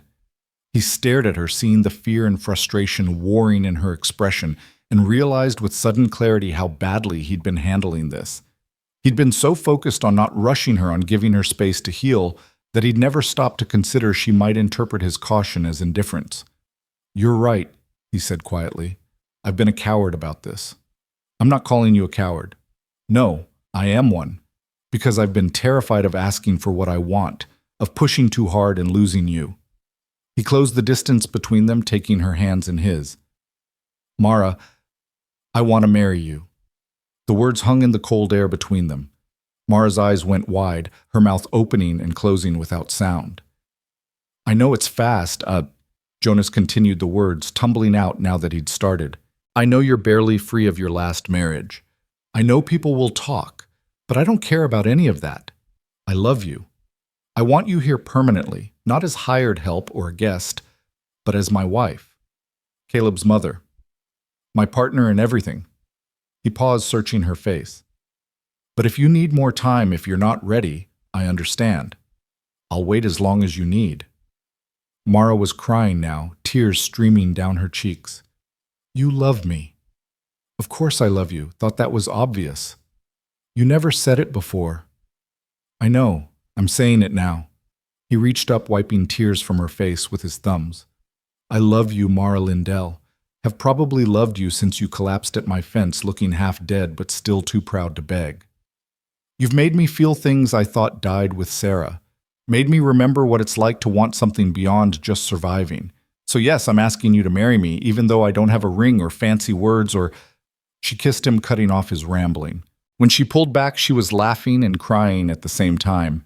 Yes, yes, yes, I'll marry you, you stubborn fool. I love you too. Relief flooded through Jonas so powerfully, his knees nearly buckled. He pulled her close, burying his face in her hair, breathing in the scent of her soap and sunshine and home. You're sure? Because once we do this, I'm not letting you go, not ever. I'm sure. I've been sure for weeks. I was just waiting for you to figure out what you wanted. I want you. Only you. Always you. They stood there in the barn holding each other while dust motes danced in the pale light filtering through the cracks in the walls, and Jonas felt something settle in his chest, a sense of rightness he hadn't felt in years. We should tell Caleb, Mara said eventually, her voice muffled against his shirt. He's going to be over the moon. You think so? He asked me last week when you were going to officially be his mama. Kid's been waiting for this almost as long as I have. Mara laughed, the sound bright and free. Then let's go tell him. They found Caleb in the kitchen, sitting at the table and carefully carving something from a piece of wood with the pocket knife Jonas had given him for his birthday. He looked up when they entered his young face, immediately registering the change in the air between them. What happened? He asked, setting down the knife. Jonas pulled out a chair and sat down, gesturing for Mara to do the same. We need to talk to you about something important. Caleb's eyes went wide with worry. Is someone sick? Is Mara leaving? No, son, nothing like that. Jonas reached across the table, putting his hand over his son's smaller one. I asked Mara to marry me. She said yes. That means she's going to be part of our family officially. How do you feel about that?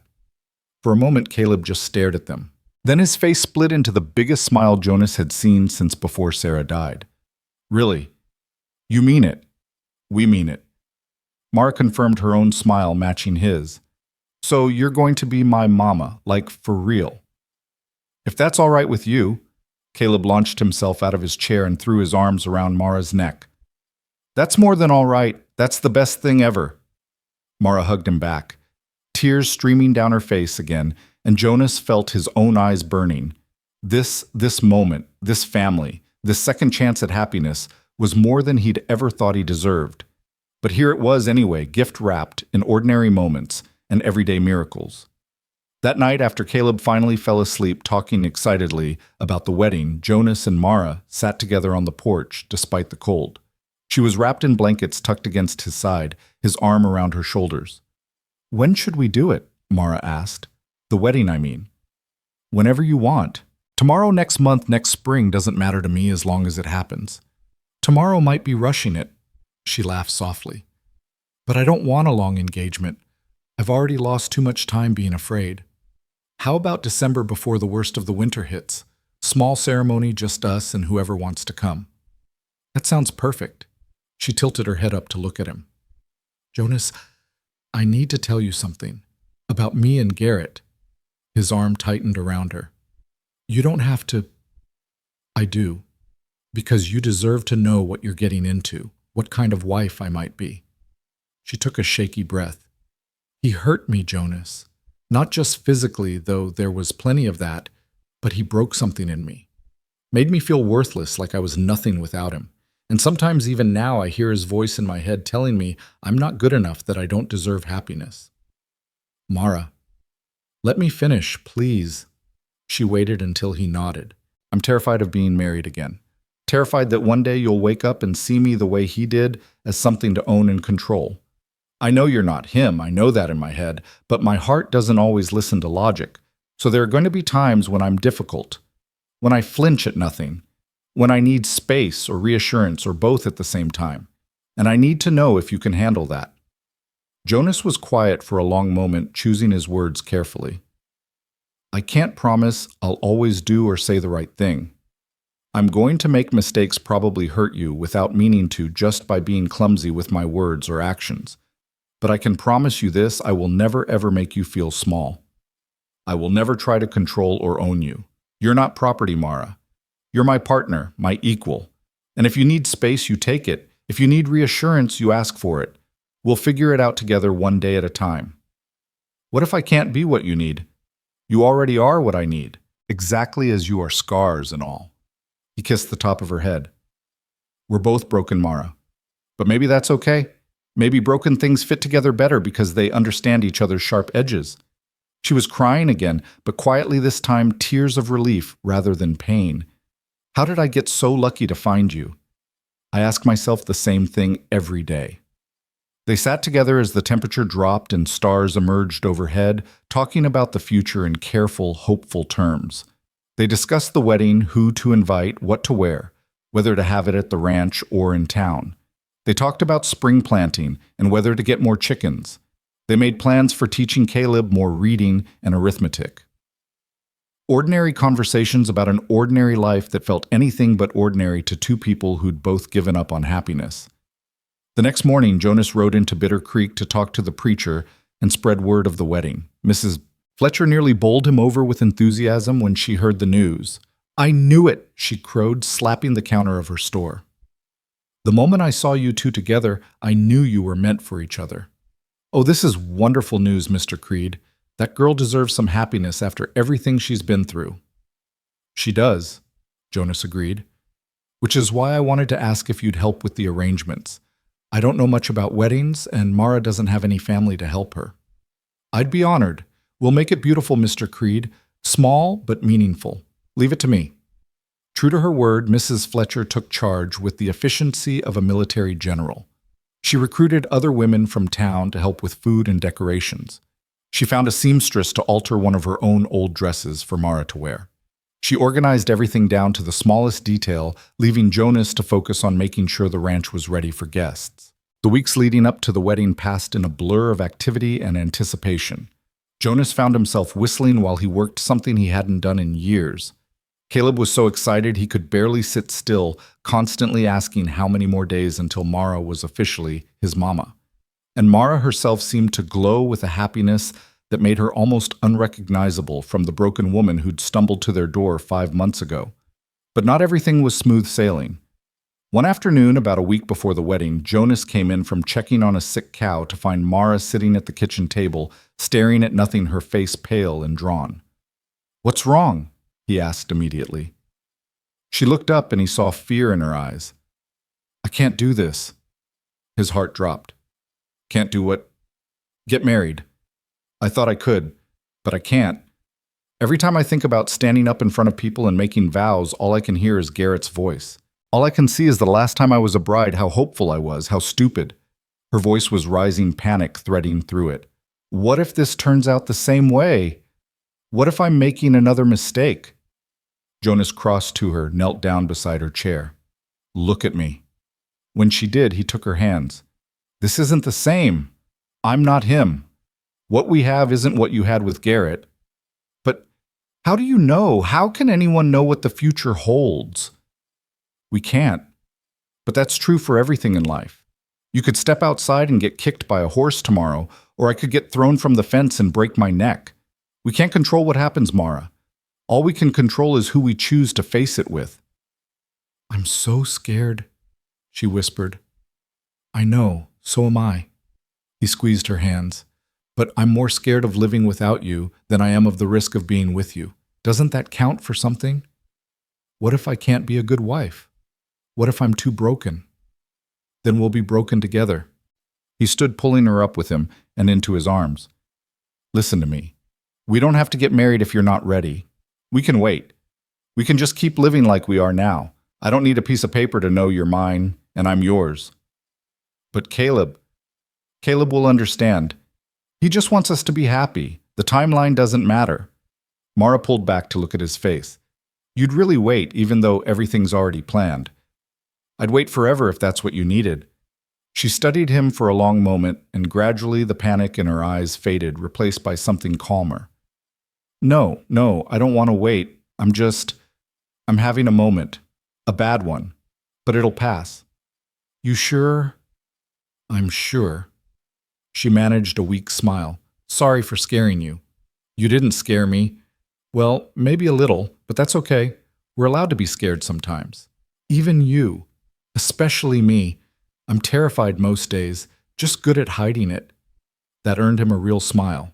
We're quite a pair, aren't we? The best kind of pair. The broken kind that somehow fits together anyway. The wedding day arrived cold and clear the first week of December, bringing frost that painted the world in crystalline beauty. Jonas woke early, too nervous to sleep, and spent the morning making sure everything was perfect. The small front room had been transformed by Mrs. Fletcher and her army of helpers wildflowers, in mason jars candles waiting to be lit. Chairs, borrowed from the church, lined up in neat rows. Caleb was beside himself with excitement, dressed in new clothes that Mrs. Fletcher had insisted on buying him. "Do I look okay, Pa?" he asked for the 10th time. "You look perfect, son." "When's Mara coming out?" "Can I see her dress?" "Soon. And no, it's bad luck to see the bride before the ceremony." "That's a stupid rule." Jonas couldn't help but smile. "Maybe so, but we're following it anyway." Guests began arriving around noon, not many, just 24 or so people from town who'd grown fond of the small family on the edge of nowhere. Mrs. Fletcher bustled around making sure everything was just so while her husband tuned his fiddle for the music afterward. Sheriff Bridger came with his wife, shaking Jonas's hand firmly. "Good man," the sheriff said. "Mara's lucky to have found you." "I think I'm the lucky one," Jonas replied. When the preacher arrived, a kindly older man with spectacles and a gentle manner, everyone took their seats. Jonas stood at the front of the room, hands clasped in front of him to stop them from shaking Caleb beside him as his best man. The boy was practically vibrating with excitement. Then the door to the bedroom opened and Mara stepped out. Jonas forgot how to breathe. The dress Mrs. Fletcher had found was simple ivory lace fitted at the bodice and flowing to the floor. Mara's hair was pinned up with wildflowers woven through it, a few loose curls framing her face. She'd put on weight in the months since arriving, her cheeks no longer hollow, her eyes bright and clear. She looked healthy and whole, and so beautiful it hurt. Their eyes met across the room, and she smiled nervous but genuine. Jonas smiled back, willing her to see everything he felt, all the love and hope, and fierce determination to make her happy for the rest of their lives. Mrs. Fletcher walked beside her, playing the role of father, since Mara had none. When they reached the front, the older woman squeezed Mara's hand once before taking her seat, leaving Mara and Jonas standing face to face. The preacher began speaking, his words washing over Jonas without really registering. He was too focused on Mara, on the way her hand trembled slightly, and his on the tears gathering in her eyes. When it came time for vows, his voice came out rougher than he'd intended. "I, Jonas Creed, take you, Mara Lindell, to be my wife. I promise to love you in the good times and the bad, to stand beside you no matter what comes, to protect you, honor you, and choose you every single day for the rest of my life." Mara's turn. Her voice was soft but steady. "I, Mara Lindell, take you, Jonas Creed, to be my husband. I promise to love you with everything I am, to build a life with you and Caleb, to trust you even when I'm scared, to choose hope over fear, and to choose you every single day for the rest of my life." The preacher smiled. "By the power vested in me by the territory of Wyoming, I now pronounce you husband and wife. Jonas, you may kiss your bride." Jonas cupped Mara's face in his hand, seeing his own emotions reflected in her eyes, joy and relief, and a love so powerful it felt like it could shake the foundations of the earth. Then he kissed her soft and sweet, a promise sealed with lips and breath and the witness of everyone who mattered. When they pulled apart, Caleb let out a whoop that made everyone laugh. "That's my mama now," he announced proudly. Mara laughed through her tears, pulling the boy into a hug. "That's right, sweetheart. I'm your mama now." The celebration afterward was simple but joyful. Mrs. Fletcher had prepared a feast from their limited resources, and someone had brought whiskey that burned going down but warmed everything after. The fiddle music filled the small house, and people danced in the cramped space, laughing and celebrating the unlikely union of a broken rancher and the woman who'd brought him back to life. Jonas danced with his new wife, holding her close, marveling at how right this felt. "Happy," he murmured into her ear. "Happier than I've ever been," she replied. "Happier than I thought possible." "Good, because I plan on keeping you this happy for the next 50 years. "Only 50? However long we've got. I'll take every moment." As the sun set and guests began departing, promising to return for another celebration come spring, Jonas and Mara stood on the porch, watching them go. Caleb was already asleep inside, exhausted from excitement, giving them a rare moment of privacy. "Mrs. Creed," Jonas said, testing out the name. "I like the sound of that," Mara replied, leaning into him. "Though it'll take some getting used to. We've got time." They stood together as darkness fell and stars emerged, the same stars that had witnessed so much pain and struggle, now bearing witness to something better. Inside the house that had once felt like a tomb, new life stirred. A family forged not from blood, but from choice, from the deliberate decision to hope, even when hope seemed foolish. Later, in the privacy of their shared room, Jonas watched Mara brush out her hair and felt his throat tighten with emotion. She caught him watching in the mirror and turned to face him. "What are you thinking?" she asked. "That I don't deserve you, but I'm grateful anyway." "Jonas, let me finish." He crossed to her, taking the brush from her hands and setting it aside. "When you showed up here, I was just existing, going through the motions of life without really living. You changed that. You made me remember what it feels like to want something, to hope for something. You gave me back my son, helped me see him as more than just a reminder of what I lost. You gave me back myself." "You did the same for me," Mara whispered. "You saved my life, Jonas, not just from Garrett, but from giving up completely. You showed me that good men exist, that love doesn't have to hurt. It won't. I swear to you, I will spend every day of the rest of my life making sure you know you're cherished." She kissed him, then soft and slow, a kiss that held promises and hope and the beginning of forever. When she pulled back, she smiled. "I love you, Jonas Creed." "I love you too, Mara Creed." The winter descended in earnest after that bringing snow that piled high against the barn and wind that howled through the nights like hungry wolves. But inside the small ranch house, warmth prevailed.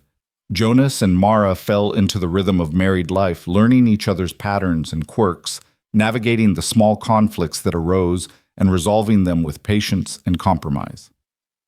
There were difficult moments, times when Mara would flinch at a raised voice or withdrawn when Jonas moved too quickly, times when Jonas's old habits of solitary living clashed with having a wife who wanted to share his burdens. But they talked through it, both committed to making this work, both understanding that building something real meant accepting the messy parts along with the beautiful.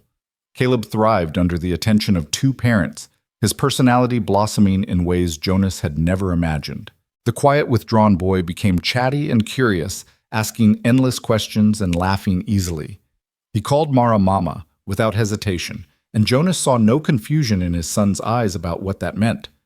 Not a replacement for Sarah, but in addition, someone who loved him completely for who he was. One evening in late January, Jonas came in from evening chores to find Mara standing at the stove, one hand pressed to her stomach, a strange expression on her face. "What's wrong?" he asked immediately. She looked up and he saw wonder in her eyes. "I'm late." "Late for what?" "My monthly. I'm 2 weeks late and I'm never late." Her hand moved across her stomach in an unconscious gesture. "Jonas, I think I might be pregnant." The words hit him like a physical blow. Pregnant. A baby. Another chance at his knees went weak, and he had to grab the back of a chair to steady himself. "You're sure?" "Not completely, but I've been feeling strange for days, and now this." She moved closer, uncertainty in her voice. "Are you okay? You look pale." He couldn't find words. Memories flooded back. Sarah, pregnant with Caleb, so happy and excited, not knowing what was coming. The labor that went on too long. The blood. The moment when he realized he was losing her. "I can't lose you," he choked out. Mara's expression shifted to understanding. "Jonas, Sarah died giving birth to Caleb. I can't if something happens to you." She crossed to him, taking his face in her hands. "Look at me. I'm not Sarah. Every pregnancy is different, and we'll get the doctor, we'll be careful, we'll do everything right. But what if everything goes perfectly? What if we have a healthy baby, and I'm fine, and we get to add to our family?" She smiled gently. "You can't live in fear of the worst, Jonas. Sometimes you have to trust that things will work out." He pulled her close, holding her tight, feeling the terror and hope warring in his chest. I just got you. I can't bear the thought of, then don't think about it. Think about good things. About a baby with your eyes and my stubborn chin. About Caleb being a big brother. About our family growing. Jonas took a shaky breath, trying to ground himself in the present, instead of drowning in the past. You want this a baby? I do. If it's real, do you? He thought about it. Really thought about it. The fear was there, yes, overwhelming and real, but underneath it, buried deep, was something else. Hope. The possibility of doing it right this time, of being present for every moment, of raising a child from the start with love instead of grief, clouding everything. Yeah, he said finally. Yeah, I want this. I'm terrified, but I want it. Then we'll be terrified together. She kissed him softly. That seems to be our specialty. They told Caleb the next morning after visiting Mrs. Fletcher, who'd delivered half the babies in the county, and confirming what Mara suspected. The boys' reaction was everything they could have hoped for. A baby. His eyes went huge. A real baby, like I'm going to be a big brother. That's right, Mara confirmed, smiling at his enthusiasm. This is the best thing ever. Can it be a boy? I want a brother to play with. We don't get to choose that, son, Jonas said, fighting his own smile. But either way, you'll be a big brother. That's a big responsibility. I know I'll teach him or her everything, how to ride and feed the horses and find cool rocks, and… He paused. Can I tell people? Can I tell Mrs. Fletcher? Mrs. Fletcher already knows, but yes, you can tell other people. Caleb was off like a shot, racing toward the barn, and presumably planning to tell the horses first. Jonas watched him go, then turned to Mara. In the morning light streaming through the window, she looked ethereal, one hand resting protectively over her still flat stomach. The fear was still there, lurking in his chest like a living thing, but so was something else, a fierce determination to protect her, to make sure this story ended differently than his first one had. We're going to be okay, Mara said, reading his thoughts like she so often did. All of us. Jonas pulled her close, resting his hand over hers on her stomach, and let himself believe it. They'd survived so much already: violence, loss, fear, the slow work of healing broken parts. Surely they could survive this too. Surely this time the story would end not in tragedy but in joy. I love you, he murmured into her hair. I love you too, both of you. She meant him and the baby, and the way she said it, so certain, so full of hope, made Jonas's eyes burn. They stood there in the kitchen of their small ranch house, holding each other and the promise of their future, while outside the Wyoming winter raged, and inside, against all odds, life bloomed in the spaces between their scars. Winter tightened its grip on the ranch through February, and into March, the kind of cold that made bones ache and breath freeze in the air. But inside the house, life pulsed with new energy. Mara's pregnancy progressed steadily, her body changing in ways both beautiful and terrifying to Jonas. He watched her constantly, perhaps too much, his eyes tracking her every movement like he could prevent disaster through sheer vigilance. She caught him staring one morning while she was kneading bread dough, her movements slower now, more deliberate. Jonas, you're going to wear a hole in the floor with all that pacing. I'm not pacing. You've walked past that window 6 times in the last 10 minutes. She wiped flour from her hands and crossed to him, placing her palms flat against his chest. I can feel your heart racing. What's going on in that head of yours? He couldn't meet her eyes. Nothing. Liar. Her voice was gentle but firm. Talk to me. Jonas exhaled slowly, the words trapped in his throat. Finally, he managed, every time you move wrong or wince or look tired, I think about Sarah. About how she seemed fine until she wasn't. About how fast everything went wrong. I'm not Sarah, Mara said, for what must have been the 100th time. And I know you're scared. I am too. But Jonas, you can't protect me from everything. Some things you just have to trust will work out. Trust isn't exactly my strong suit, I've noticed. She smiled faintly. But you trusted me enough to let me stay. Trusted me enough to marry me. Can you trust me now when I tell you I feel fine? That the baby's strong and healthy and everything is progressing the way Mrs. Fletcher says it should? He wanted to, God, how he wanted to. But the fear lived in him like a second heartbeat, constant and consuming. What if I can't do this? Be a father again, I mean. Really be present this time instead of drowning in grief. You're already doing it with Caleb. You're a wonderful father to him. That's different. He's older, more independent. A baby needs love and safety and parents who show up every day. You can do that. We both can. She took his hand and placed it on her swelling belly. Feel that that's your child in there. Our child. Already loved, already wanted. That's what matters. Under his palm, Jonas felt the firm roundness of her stomach, and something in his chest cracked open. Not with fear this time, but with wonder, life, growing, real and tangible, and his to protect. I'm going to mess this up, he whispered. Probably. We both will. But we'll mess it up together, and we'll figure it out as we go. She stretched up and kissed him softly. That's what family does. Caleb burst through the door at that moment, covered in snow and grinning. Mama. The chickens are laying again. I found 4 eggs. Mara laughed and pulled away from Jonas to inspect Caleb's findings. 4 eggs. That's wonderful. We can make that custard you've been asking about. Really? The boy's face lit up. Can I help? Of course you can. Jonas watched them work together in the kitchen, Caleb chattering away while Mara guided his hands through cracking eggs and mixing ingredients. The fear was still there, lurking in the shadows of his mind, but watching them together, watching his wife teach his son with such patience and love, made it seem smaller somehow, more manageable. Maybe Mara was right. Maybe trust was something you practiced like any other skill. Maybe he could learn. The weeks crawled by with agonizing slowness. Spring teased them with occasional warm days before winter reasserted itself with fresh snow. Mara grew rounder, her movements becoming more awkward, her face taking on the glow everyone said pregnant women had.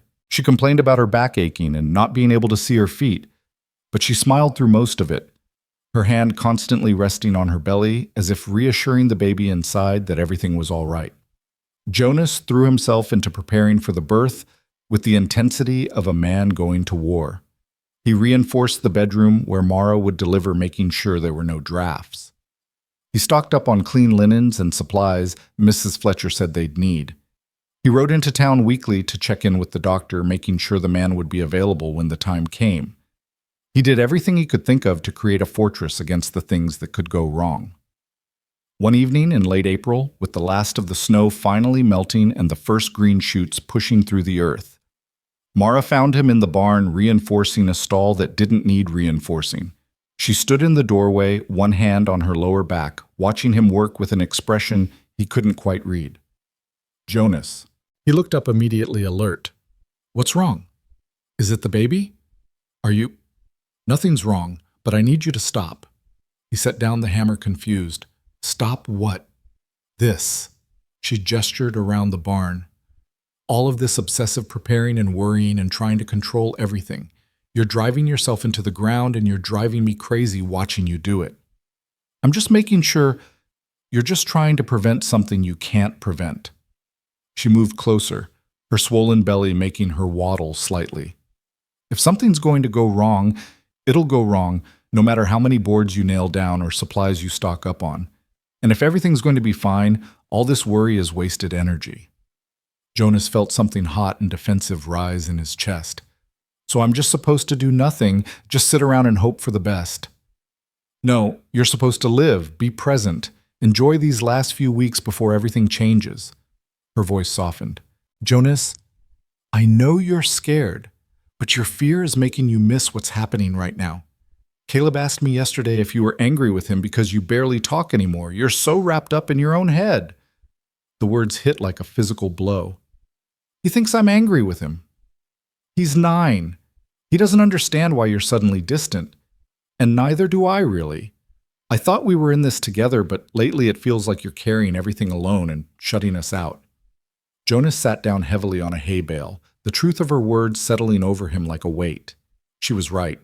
He'd been so consumed with preventing disaster that he'd stopped participating in actual life, stopped seeing his son, stopped really being with his wife. I don't know how to do this differently. he admitted quietly. Mara lowered herself carefully onto the bale beside him. Then let me help you. When you feel the fear getting too big, talk to me about it. When you start obsessing over things you can't control, let me remind you what you can control, like being kind to yourself and present with your family. We're a team, remember. You don't have to carry this alone. He looked at her, really looked at her, and saw the exhaustion in her eyes, the way she held her back, the slight puffiness in her ankles. She was doing the hard physical work of growing a human being while also managing a household, raising Caleb, and apparently managing Jonas's spiraling anxiety. And she was doing it all with grace he couldn't fathom. I'm sorry, he said. You're right. About all of it. I know I am. I'm very wise. She smiled to take the edge off her words. Now, come inside. Caleb made drawings he wants to show you, and I made stew that's probably burning while I'm out here talking sense into you.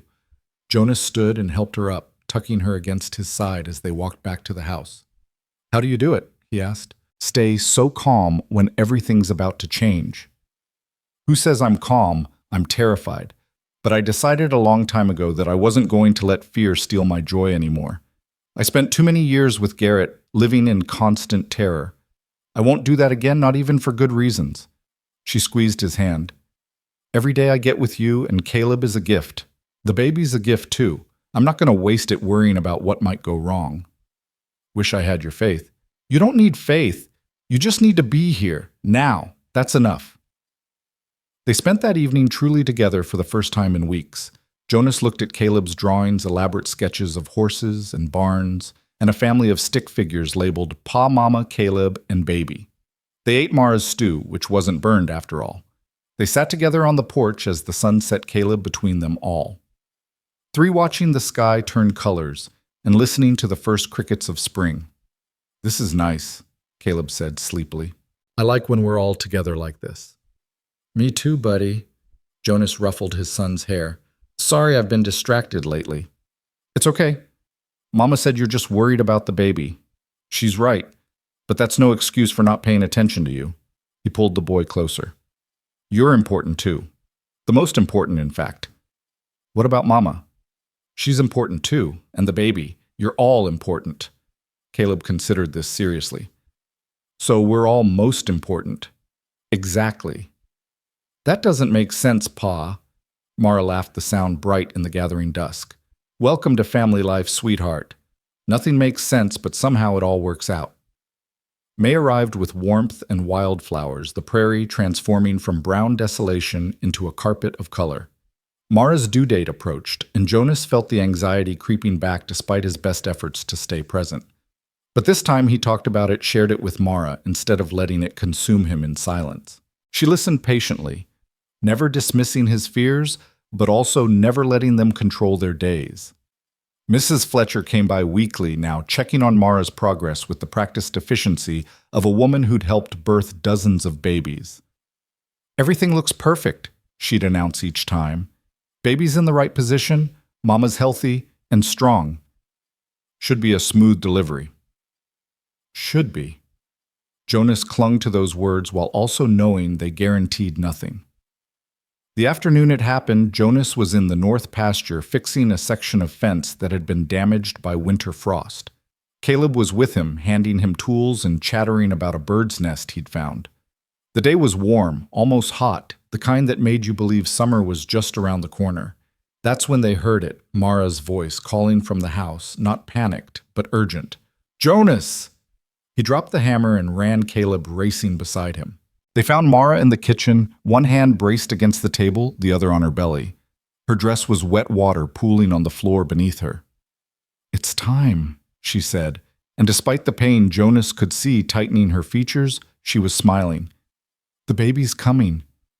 Everything Jonas had prepared for all the plans and supplies and contingencies flew out of his head. He stood frozen, unable to think, unable to move. It was Caleb who snapped him out of it. Pa, you need to get Mrs. Fletcher and the doctor. I'll stay with Mama. The boy's words broke through Jonas's paralysis. Right, yes, okay. He looked at Mara. Will you be all right? I've been doing this for 9 months. I think I can manage a few more minutes. Another contraction hit, and she gripped the table harder. But please, hurry! Jonas ran. He saddled the fastest horse and rode for town like demons were chasing him, pushing the animal harder than he probably should have. He burst into Mrs. Fletcher's store, wild-eyed and breathless. It's time, the baby. Mara needs you. Mrs. Fletcher didn't waste a second. She gathered her supplies, called for her husband to fetch the doctor, and within minutes they were racing back to the ranch. Jonas's mind spun with worst-case scenarios the entire ride. What if something went wrong before they got there? What if Mara needed help he couldn't provide? What if they arrived to find Caleb had done remarkably well? He'd helped Mara to the bedroom, gotten her into a clean nightgown, and was currently reading to her from one of his primers to distract her from the contractions. The boy looked up with visible relief when the adults arrived. She's doing good, Pa, but she said the pains are getting closer together. You did perfect, son. Jonas crossed to the bed where Mara lay, her face flushed and damp with sweat, but her eyes clear. How are you? I've been better, but I'm all right. She reached for his hand. Don't look so scared. I'm not scared. You're terrified, I can see it. Another contraction made her gasp and squeeze his hand hard enough to hurt. When it passed, she managed a weak smile. But I'm not. This baby wants to meet us, and I'm ready. Mrs. Fletcher bustled in, taking charge with the calm authority of experience. All right, Mara dear. Let's see how far along you are. She looked at Jonas and Caleb. You two out. This is women's work now. But, Jonas started. Out. You can pace in the other room like anxious fathers have done since the beginning of time. I'll call you when it's safe to come back. Jonas wanted to argue, wanted to stay with Mara, but the look on her face told him to trust the process. He kissed her forehead. I love you. You can do this. I know I can. Now go before Mrs. Fletcher throws you out bodily. He and Caleb retreated to the kitchen where the doctor arrived minutes later. The man disappeared into the bedroom, leaving Jonas and his son alone, with nothing to do but wait. The minutes stretched into hours. Jonas paced just as Mrs. Fletcher had predicted, while Caleb sat at the table trying to focus on his schoolwork, but mostly just watching his father with worried eyes. Is Mama going to be okay? The boy asked eventually. Yes. Jonas forced conviction into his voice. She's strong. She'll be fine. And the baby? The baby too. Promise. Jonas wanted to. God, how he wanted to promise his son that everything would be all right, but he'd learned the hard way that some promises couldn't be kept. I hope so, Caleb. I hope so with everything I have. The afternoon faded into evening. The sounds from the bedroom grew louder. Mara crying out with pain, Mrs. Fletcher's calm voice coaching her through contractions, the doctor's occasional terse instructions. Jonas felt like he was being flayed alive, every sound from that room a fresh wound. He remembered Sarah's labor, how the hours had stretched on, how her screams had eventually weakened into whimpers, how the silence afterward had been worse than any sound. You're scaring me, Caleb whispered. Jonas realized he'd been gripping the edge of the table hard enough to make his knuckles white. He forced his hands to relax, pulled Caleb close. Sorry, buddy. I'm just worried. Me too, but Mama's tough. She'll be okay. When did you get so wise? Mama says wisdom comes from paying attention. I pay attention a lot. Despite everything, Jonas felt his mouth curve into something like a smile. You're a good kid, Caleb. Both your mamas would be proud of you. They waited as the sun set and stars emerged. Jonas lit lamps against the darkness. He made coffee. Neither of them drank. He tried to eat bread but couldn't swallow past the lump in his throat. Time became elastic, each minute lasting an eternity, while simultaneously racing past. Then, just as Jonas thought he might actually lose his mind, a new sound pierced the night. A baby crying. Jonas froze, afraid to hope, afraid to move, afraid the sound was his imagination. But Caleb leapt up from the table. Pa, the baby! It's here! The bedroom door opened and Mrs. Fletcher appeared, her face tired but wreathed in smiles. Come meet your daughter, Jonas Creed. Daughter. A girl. Jonas's legs nearly gave out. Caleb grabbed his hand and pulled him toward the bedroom. Inside, Mara lay propped against pillows, her hair damp and tangled her face, exhausted but radiant. And in her arms, wrapped in a blanket, was the tiniest, most perfect creature Jonas had ever seen. "She's beautiful," Mara whispered. "Jonas, look. Look at what we made." He moved closer on trembling legs, afraid to breathe, afraid this moment would shatter like glass. The baby was red-faced and wrinkled with a shock of dark hair and tiny fists that waved in the air. As he watched, she opened her eyes, gray-blue unfocused, but alert, and seemed to look directly at him. "You can hold her," Mara said. "She won't break." With shaking hands, Jonas accepted the bundle. The baby was impossibly light, impossibly warm, impossibly alive. He stared down at her tiny face and felt something shift in his chest, some locked door flying open to let in light. "Hi there, little one," he whispered. "I'm your papa." The baby made a small sound, and Jonas felt tears streaming down his face. He'd been so afraid, so certain this would end in tragedy, that he'd forgotten to imagine it could end in joy. But here she was, real and healthy, and his, their daughter. The physical embodiment of his and Mara's love. "Can I see?" Caleb asked, tugging on Jonas's sleeve. Jonas knelt down so the boy could see properly. "This is your sister Caleb. You're a big brother now." Caleb's eyes went wide with wonder. "She's so small. Is she supposed to be that small?" "All babies are small at first." Mara said, her voice hoarse with exhaustion. "She'll grow." "What's her name?" Jonas looked at Mara. They'd discussed names, but never quite settled on one. "What do you think?" he asked her. Mara gazed at their daughter with infinite tenderness. "Sarah, if that's all right with you, for your first wife. She should be remembered." Jonas felt his throat close up completely. He managed to nod, unable to speak. The gesture felt right, honoring the woman who'd given him Caleb, while also celebrating the woman who'd given him this new beginning. Two women, two loves, two chances at a family. Not replacements, but continuations, each love making space for the other. "Sarah Creedwell," he finally managed, "welcome to the world." They stayed like that for long minutes. The four of them together in the lamplight, a family forged from loss and hope, from desperation and determination, from the stubborn belief that broken things could still create something beautiful. Mrs. Fletcher and the doctor quietly excused themselves, leaving the new family to their private joy. Later, after Caleb had been convinced to go to bed, despite his protests that he wanted to stay with the baby forever, after Sarah had nursed for the first time, with surprising enthusiasm after Mara had fallen into exhausted sleep with the baby tucked against her side. Jonas sat in the chair beside the bed, keeping watch. His daughter. His daughter slept peacefully, her tiny chest rising and falling with perfect rhythm. His wife breathed deeply in true rest. Her face finally relaxed after hours of labor. In the next room, his son dreamed of being a big brother. And Jonas, who'd spent so many months terrified of this exact moment, felt nothing but overwhelming gratitude. The fear hadn't been wrong exactly. Childbirth was dangerous. Loss was always possible. The world could still be cruel. But sitting there in the quiet darkness, watching his family sleep, Jonas understood what Mara had been trying to tell him all along. You couldn't protect against everything. You couldn't control outcomes no matter how hard you tried. All you could do was show up, be present, and love the people in front of you with everything you had. The rest was up to forces bigger than any one person. He'd spent so much energy trying to prevent tragedy that he'd almost missed the miracle unfolding right before his eyes. But he saw it now clear and bright as morning sun. This second chance at fatherhood, at family, at love. It was a gift he didn't deserve, but would guard with his life nonetheless. Sarah stirred in her sleep, making a small mewling sound. Jonas stood and carefully lifted her, cradling her against his chest.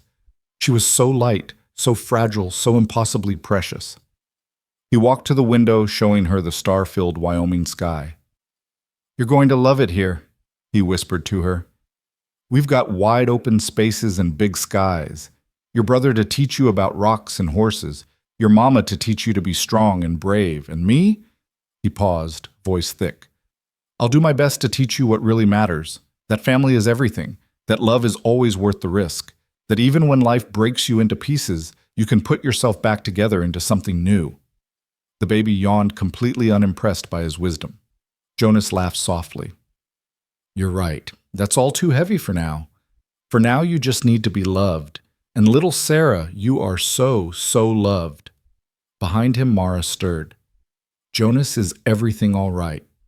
Everything's perfect. He turned from the window, crossing back to the bed. I was just introducing Sarah to her future. And what did you tell her? That she's the luckiest baby in the world, because she gets to grow up with you as her mother. Mara smiled, exhausted but content. Flatterer. Truth teller. Jonas settled the baby back in Mara's arms and sat on the edge of the bed.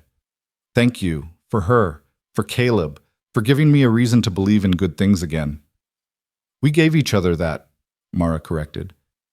I was just as lost as you were, remember? We found our way together. Still, thank you. They sat in comfortable silence, both watching Sarah sleep, both marveling at the tiny person who'd entered their lives with such dramatic timing. Outside, the wind whispered through the grass. Inside, the lamp flickered, casting dancing shadows on the walls. And in that small bedroom in a small house on the edge of nowhere, a family that had been broken found itself finally beautifully whole. The days following Sarah's birth passed in a blur of feedings and diaper changes and very little sleep. Jonas discovered that babies were simultaneously the most boring and most fascinating creatures on earth. They did almost nothing except eat, sleep, and cry, yet he could watch his daughter for hours without getting bored. Every expression, every tiny sound, every movement of her small hands captivated him completely. Caleb proved to be an enthusiastic big brother, constantly wanting to hold the baby, show her his drawings, tell her stories she was far too young to understand. Mara recovered quickly, her strength returning day by day until she was back to managing the household with the addition of a newborn, somehow not slowing her down at all. One morning, about 2 weeks after Sarah's birth, Jonas woke to find the bed beside him empty. He panicked for half a second before hearing voices from the kitchen. He found Mara at the stove making breakfast one-handed, Sarah tucked against her shoulder in a sling Mrs. Fletcher had shown her how to make. You should be resting, Jonas said, crossing to kiss both of them good morning. I've been resting for 2 weeks. Any more and I'll go mad. She handed him a cup of coffee. Besides, I miss this. The routine. The normalcy. There's nothing normal about having a 2-week-old baby. No, but there's something right about it. She looked down at Sarah's sleeping face. For so long I thought I'd never have this. A real family, a home, children. After Garrett, I was convinced I was too broken for any of it. And now look, I have everything I never dared to dream about. Jonas wrapped his arms around both of them carefully. So do I. They stood like that in the morning light, and Jonas realized this was what happiness felt like. Not the absence of fear or worry or challenges, but the presence of people worth facing those things for. The knowledge that whatever came next, they'd face it together. Later that morning, while Mara napped and Sarah slept in her cradle, Jonas took Caleb outside to work on the fence. They'd been neglecting chores for weeks, and things were starting to pile up. As they worked, Caleb chattering away about his new sister, Jonas felt a profound sense of contentment settle over him. This was his life now.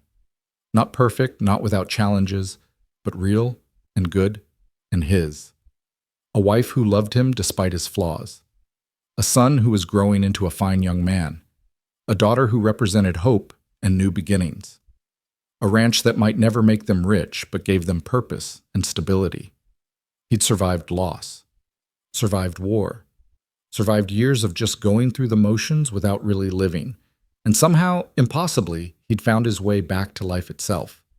All because one desperate woman had stumbled to his fence looking for mercy, and he'd been brave enough or foolish enough to let her stay. Looking back, Jonas couldn't imagine making any other choice. Mara hadn't just saved herself that day, she'd saved him too. Saved Caleb. Saved them all from lives half-lived from existing without joy, from forgetting what it meant to hope. "Pop," Caleb's voice interrupted his thoughts. "You okay? You got that look again." "What look?" "The one where you're thinking too hard about stuff. Mama says you do that a lot." Jonas laughed. "Your mama's very observant." "So what were you thinking about?" "Just about how lucky I am to have you and Mama and Sarah to have this life." Caleb grinned. "We're pretty great, aren't we?" "The greatest." They worked together in comfortable silence for a while, father and son, until Mara's voice called them in for lunch. They walked back to the house side by side, and Jonas thought about all the moments like this stretching out before them, ordinary moments that made up an extraordinary life. Inside, Mara had set the table with lunch and was nursing Sarah in the rocking chair Jonas had made during her pregnancy. She looked up when they entered, her face softening with love. "There are my men. Wash up, food's ready." Jonas washed his hands at the basin, watching his family through the window's reflection. His wife, his children, his home. Everything he'd lost and found, again different, but somehow better for having been broken first. "Thank you," he said quietly. Mara looked up from the baby. "For what?" "For not dying in the dust that day, for being stubborn enough to survive, for choosing to stay." He crossed to her, cupped her face gently. "For loving me even when I didn't make it easy." "You made it easy," she whispered back. "You gave me a reason to live again. That's the easiest thing in the world, to love." They kissed softly, carefully aware of Caleb making exaggerated gagging sounds in the background, and Sarah sleeping peacefully between them. When they pulled apart, both were smiling. This was it, Jonas realized. This was the happy ending he'd stopped believing in. Not perfect or polished or without struggles ahead, but real and warm and full of the kind of love that didn't hurt. The kind of love that healed instead of wounded, that built instead of destroyed, that made you believe despite everything that tomorrow might actually be better than today. And for the first time in longer than he could remember, Jonas believed it. Summer arrived with the kind of heat that made the air shimmer and turned the prairie grass gold. Sarah was 3 months old now, her personality emerging more each day, a serious baby who studied everything with intense concentration, rarely crying but always watching, always learning. Caleb had appointed himself her protector and teacher, constantly narrating the world to her as if she could understand every word. Jonas found them one afternoon in the shade of the porch, Caleb holding Sarah carefully while pointing at clouds. "See that one, Sarah? That's shaped like a horse, and that one looks like Mama's bread dough before she punches it down." The baby stared up at the sky with solemn eyes, one tiny fist wrapped around Caleb's finger. Jonas leaned against the doorframe, watching them, his chest tight with an emotion he still didn't have words for. These simple moments of his children together felt more precious than anything he'd ever owned or accomplished. "You're good with her," Jonas said, stepping out onto the porch. Caleb beamed. "She likes me best. She smiles more when I hold her." "That's because you're her big brother. Big brothers are special." "I know. I take it very seriously." The boy's face grew thoughtful. "Pa, do you think Sarah will remember not having a mama at first? Like I don't remember my first mama." The question caught Jonas off guard. "What do you mean?" "I mean Mara's her mama from the start, but my first mama died when I was born. Do you think that makes a difference? Like, is Sarah luckier than me?" Jonas sat down beside his son, choosing his words carefully. "I think you're both lucky in different ways. Sarah gets to grow up knowing her mama from day one, that's true. But you got something special too. You got to know 2 women who loved you completely. Sarah gave you life, and Mara's giving you childhood. That's not less Caleb, it's more." The boy considered this. "I wish I could remember her. My first mama. Sometimes I try really hard, but there's nothing there. That's okay. Not remembering doesn't mean she wasn't important. She gave you life, and that's everything." Jonas put his arm around his son's shoulders. "And you've got stories. I can tell you about her whenever you want. About how she laughed at everything, even things that weren't funny. How she sang off key but didn't care. How she wanted you so badly that she was willing to risk everything to bring you into the world. She died for me. She died bringing you to us. There's a difference.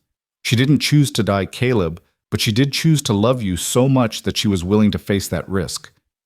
That's what parents do. We face scary things because our children are worth it." Caleb was quiet for a moment, processing. Then he looked down at Sarah, still gripping his finger. "I'm glad this mama didn't die. I like having her around." "Me too, buddy. Me too." They sat together in comfortable silence until Mara appeared with lemonade, her hair pinned up against the heat, her dress simple and worn but clean. She'd lost most of the pregnancy weight, her body settling into a new shape that Jonas found he loved just as much as he loved all her other shapes. To him, she grew more beautiful every day, though he suspected that had less to do with her appearance and more to do with the way she made their house feel like home. "What are my 3 favorite people doing out here?" she asked, distributing cups. "Teaching Sarah about clouds," Caleb announced, "and talking about mamas." Mara's eyes met Jonas's over the children's heads, a question in them. He shook his head slightly. It was fine, nothing to worry about. She relaxed and settled into the chair beside them, accepting Sarah when the baby started making hungry noises. "Well, Sarah's very lucky to have such a devoted teacher," Mara said, beginning to nurse with the practiced ease she'd developed over the past months. "Though I'm not sure she's quite ready for advanced cloud identification. She's smart. She'll get it." They spent the afternoon like that, finding shade where they could, moving through chores slowly to accommodate the heat. Jonas repaired a section of the chicken coop while Mara tended her garden, and Caleb entertained his baby sister. It was ordinary and unremarkable, the kind of day that would blur together with hundreds of other days, and yet Jonas found himself consciously savoring it, storing it away like treasure against future hardships, because hardships would come. They always did. But now he knew he could survive them. More than survive, he could find joy on the other side of grief, build new families from the ashes of old ones, love again, even when love had hurt him before. That evening, after Caleb had gone to bed and Sarah had finally surrendered to sleep, after an hour of fighting it, Jonas and Mara sat on the porch, watching the sun set. The sky was streaked with pink and orange, the kind of sunset that made you believe in heaven, even if you weren't sure what form it took. "It's been almost a year," Mara said softly, "since I showed up here." Jonas did the math. She was right, it would be a year in July, just a few weeks away. "Best year of my life," he said, "even counting the terrifying parts." "Same." She leaned her head on his shoulder. "Sometimes I still can't believe this is real, that I'm here, that we're married, that we have Sarah. It feels like a dream I'm going to wake up from." "If it's a dream, I'm having it too. So at least we'll wake up together." She laughed softly. "That's oddly comforting." "Mara," Jonas hesitated, then pushed forward. "I never properly thanked you. For Sarah. For being willing to go through childbirth after everything I told you about Sarah, my first wife. I know that couldn't have been easy knowing what happened to her." "It wasn't," Mara admitted. "There were moments during labor when I was terrified I'd made a mistake, that history was going to repeat itself. But then I'd hear Mrs. Fletcher's voice, or feel the baby moving, and I'd remember that every story is different. Every birth is its own experience. I couldn't let your past tragedy steal my present joy." "You're braver than anyone I've ever met." "I'm not brave. I'm just stubborn. There's a difference." She shifted to look at him properly. "Jonas, can I ask you something about Sarah, the first Sarah, I mean?" "Anything." "Do you still love her?" The question didn't hurt the way it might have a year ago. Jonas thought about it honestly before answering. "I do. I always will. But it's different now. It's not the sharp grief it used to be. It's more like a sweet sadness. I'm grateful I had her even for a short time. Grateful she gave me Caleb. But I'm not stuck there anymore. I'm here with you building this life. And I don't feel guilty about that like I thought I would. Good. Because she'd want you to be happy. Any woman who loved you would want that. How do you know? Because if something happened to me, I'd want you to find happiness again. To give Caleb and Sarah a full life, not a half-life shadowed by grief. Love doesn't mean holding people hostage to memory. It means wanting their joy even when you're not there to see it." Jonas pulled her closer, overwhelmed by the generosity of her heart. "Nothing's going to happen to you. You can't promise that. None of us can. But we can promise to make the most of whatever time we have." She kissed him softly. "So let's do that. Make the most of it, every single day." The weeks flowed into each other with the easy rhythm of summer.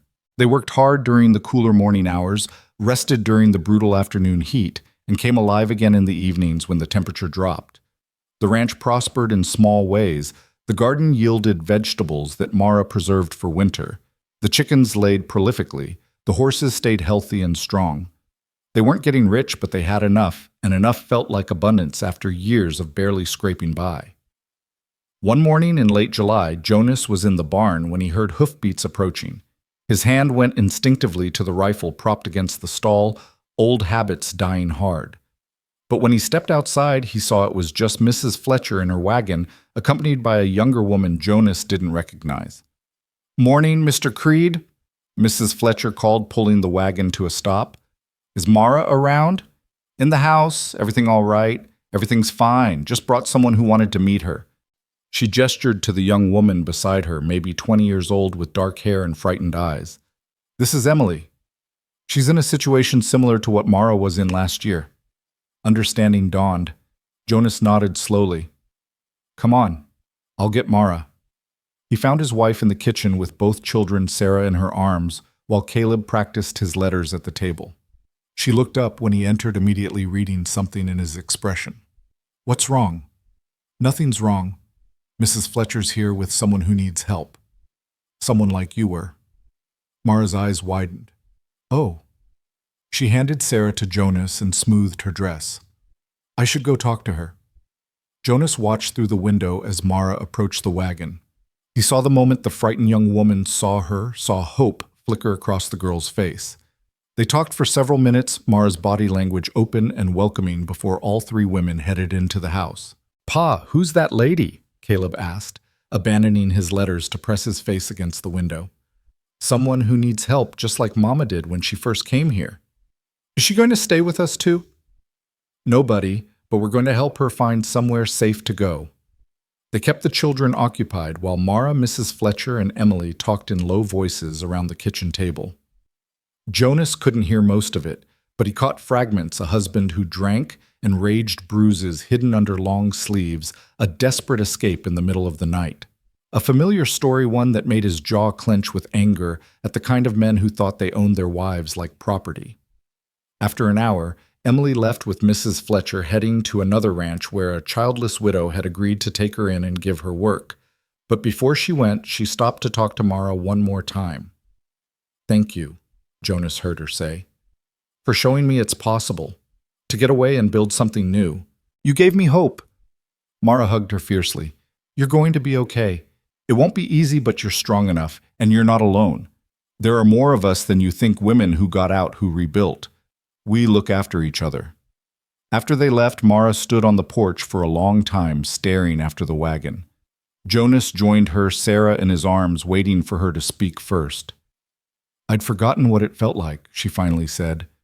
"That fear, that desperation, that certainty that you'll never be free." She turned to him, tears in her eyes. "I'm so lucky, Jonas. So impossibly lucky that I found you instead of someone else.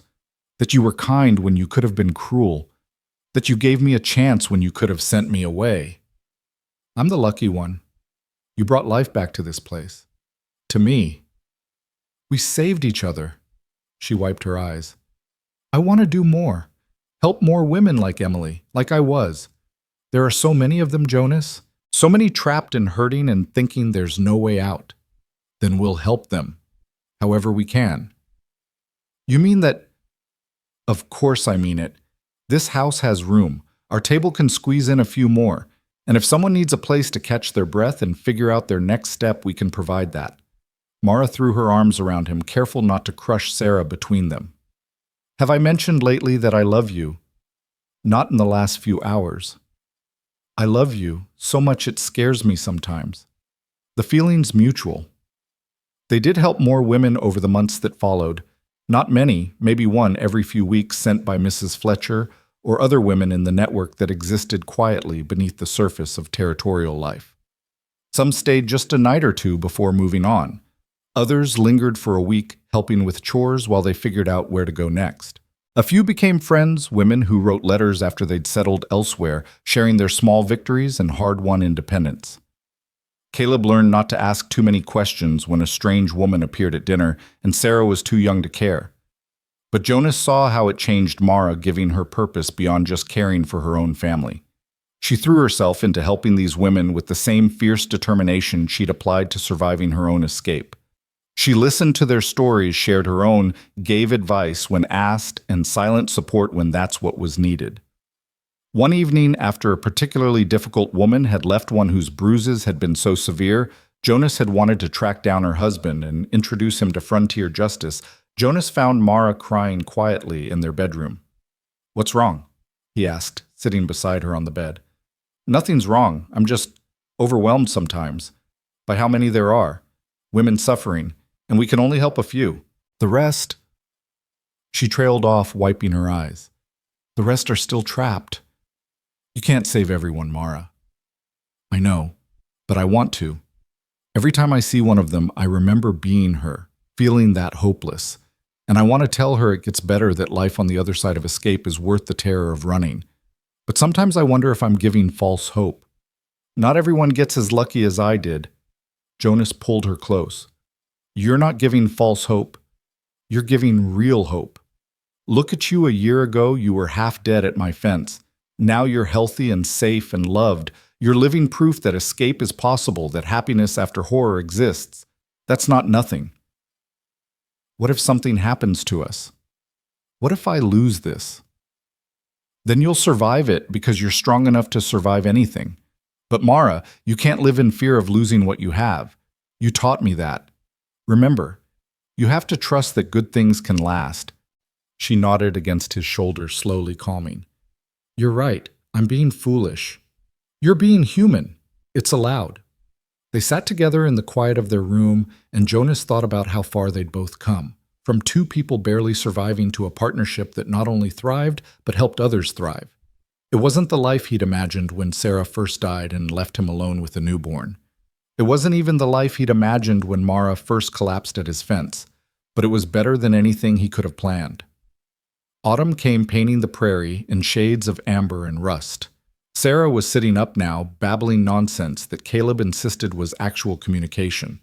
She said, "Horse pa shabi amatse." "Pa, I swear she did." "That was more of a ga sound, buddy." "No, it was definitely horse, like she's very advanced." Mara laughed from where she was canning the last of the garden harvest. "Whatever she said, she's getting big fast. Soon she'll be walking and getting into everything." "Don't remind me," Jonas groaned. "One mobile child was hard enough." "I'm not a child, I'm 9, Caleb protested. "Almost double digits." "My mistake. One mobile, almost double-digit person was hard enough." They worked together, preparing for winter, the tasks familiar now after years of repetition. Firewood stacked, root cellar filled, animals moved to the winter barn, cracks in the walls stuffed with old rags and mud. The ritual of readying for cold was meditative, a way of telling the coming season they were prepared for its worst. One afternoon, Jonas was on the roof repairing shingles when a rider approached. His hand stilled on the hammer, old wariness flooding back. But as the figure drew closer, he recognized Sheriff Bridger. The man dismounted and waved up at him. "Afternoon, Creed. Got a minute?" Jonas climbed down, wiping his hands on his pants. "Sheriff, what brings you out this way?" "Wanted to give you some news. Thought you and Mara would want to hear it straight from me." Bridger's expression was serious. "Garrett Finch is dead." The words hung in the air. Jonas felt neither joy nor sorrow, just a strange numbness. What happened? Got himself killed in a card game in Denver. Accused someone of cheating, drew on them, but the other man was faster. The sheriff shrugged. Stupid way to die, but then again, Finch was never known for his wisdom. "Does Mara know?" "Not yet. Figured I'd tell you both together if she's around." They found Mara in the garden with Sarah on a blanket nearby. She looked up at their approach, immediately reading something in Jonas's face. "What's happened?" "Sheriff Bridger has news about Garrett." The color drained from her face. "He's coming back." "No, ma'am," Bridger said gently. "He's dead. Killed in Denver a few weeks back. I just got word today." Mara stood slowly, one hand pressed to her chest. "He's dead." "Yes, ma'am." "You're sure? Not just wounded or—" "I'm sure. Saw the report myself. I'm sorry to bring bad news, but I thought—" "It's not bad news," Mara interrupted, and Jonas heard the wonder in her voice. I'm free. Really free.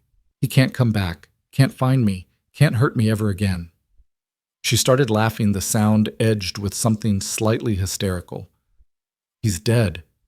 Jonas moved to her side, steadying her. Breathe, Mara. Just breathe. I am breathing. For the first time in years, I'm really breathing. She looked at Bridger, tears streaming down her face. Thank you. For telling us. For making sure he couldn't hurt anyone else. I didn't do anything, ma'am. Man killed himself with his own stupidity, but I'm glad it gives you peace. After the sheriff left, Mara sank onto the blanket beside Sarah, who immediately grabbed for her mother's face with chubby hands. Jonas sat beside her, uncertain what to say. He'd imagined this moment before the news of Garrett's death, but he'd always pictured Mara being upset, conflicted. Instead, she seemed, lighter, like a weight had lifted. I know I shouldn't be happy someone's dead, she said after a long silence. But Jonas, I am. Is that awful? No, it's human. I spent so long looking over my shoulder waiting for him to show up. Every time someone rode to the ranch, my first thought was, what if it's him? Even after we heard he'd left the territory, I never quite believed I was safe. But now, she laughed again, softer this time. Now, I don't have to be afraid anymore. You haven't had to be afraid for a long time. He was never coming back. I know that in my head, but my heart didn't believe it until now. She picked up Sarah, holding her close. It's over. Really, truly over. I can just live now, just be Mara Creed wife and mother without any shadow hanging over me. But Jonas wrapped his arms around both of them. Welcome to the rest of your life. The rest of our lives, she corrected, because I'm not going anywhere, ever. Promise? I promise. Winter arrived right on schedule, cold and brutal as always. But inside the small ranch house, warmth prevailed. They'd added a few more pieces of furniture over the year, a proper cradle for Sarah. A bookshelf Jonas built for the growing collection of primers and books Mara ordered from town, a rocking chair where she could nurse and rest. The house was still small, still simple, but it was undeniably home. Christmas came and Jonas watched Caleb teach Sarah, who was almost 8 months old now, about the traditions he'd learned from Mara. They made paper chains to hang around the room. They sang carols off-key while Mara played a fiddle Mrs. Fletcher had given her as a wedding gift. They read the Christmas story from Sarah's old Bible, now carefully preserved and passed down. On Christmas morning, they exchanged small gifts. Jonas gave Mara a new dress he'd commissioned from the seamstress in town, beautiful blue fabric that matched her eyes. She gave him a new hat to replace the one that was falling apart. They gave Caleb a real set of carpentry tools, which he immediately wanted to use despite the snow outside. And Sarah, oblivious to the occasion, was happy just to tear apart the paper wrapping and stuff it in her mouth. This is perfect, Mara said, watching her family with shining eyes. Everything I never knew I needed. Same, Jonas agreed, pulling her close.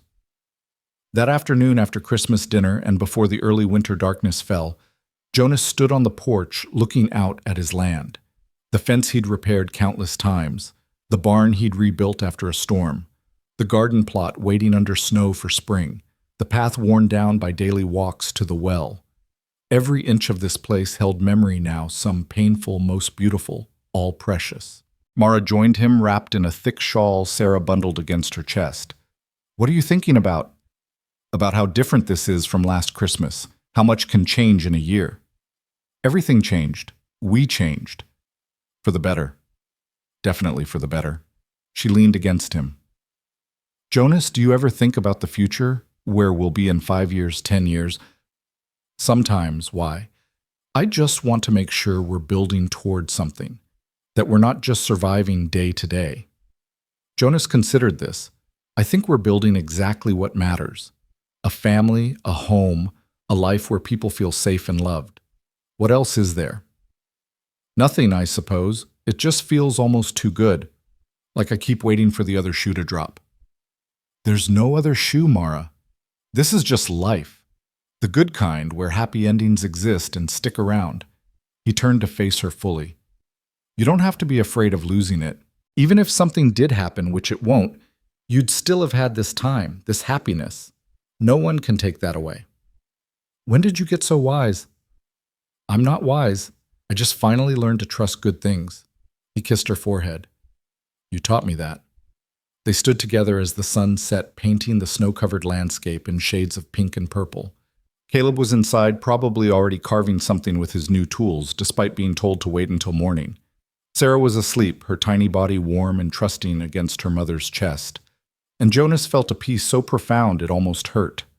This was what he'd fought for without knowing it, what he'd survived for. This moment, this family, this second chance at building a life worth living. The war hadn't killed him. Sarah's death hadn't broken him permanently. All those years of just existing had been leading here to this porch with this woman building this future. The weeks after Christmas passed in a blur of cold and routine. They survived a blizzard that lasted 3 days huddled inside, playing endless games of cards and telling stories. They celebrated when Sarah finally crawled, then immediately baby-proofed everything within reach. They watched Caleb grow taller, seemingly overnight his voice beginning to crack in that awkward way that announced adolescence was approaching. One morning in late February, Jonas woke to find Mara already up and dressed, standing at the window with a strange expression on her face. "What's wrong?" he asked, immediately alert. "Nothing's wrong. She turned to him, smiling. "I just realized I'm happy. Not grateful to be alive, happy, or relieved to be safe, happy. Just happy. For no reason except that this is my life and I love it." Jonas got up and crossed to her, pulling her into his arms. "That's the best kind of happy. I never thought I'd have this. After Garrett, after everything, I thought my life was over before it really started. But it wasn't over. It was just waiting to begin." She looked up at him. "Thank you for seeing me that day. For not turning away. For giving me a chance when you had no reason to." "I had every reason to. You were dying at my fence. What kind of man would I be if I'd left you there?" "Most men would have. But you're not most men." She stretched up and kissed him. "You're mine." "Damn right I am." They stood at the window watching the sun rise over the frozen prairie, and Jonas thought about all the mornings like this stretching ahead of them. Years and years of sunrises, of small moments of ordinary days that added up to an extraordinary life. It wouldn't always be easy. There would be hardships, illness, accidents, the 100 small disasters that made up frontier living. But they'd face it together, this patchwork family built from loss and hope. Sarah started crying from the other room, her morning hunger announcing itself with typical urgency. Caleb's door creaked open and they heard him stumble toward the kitchen, muttering about breakfast. The day was beginning, calling them back to the work of living. Mara kissed Jonas once more before heading to tend to Sarah. He watched her go, this woman who'd stumbled into his life, half dead and scared, who'd somehow saved him just by being brave enough to stay. Who'd given him not just her love, but a reason to love in the first place.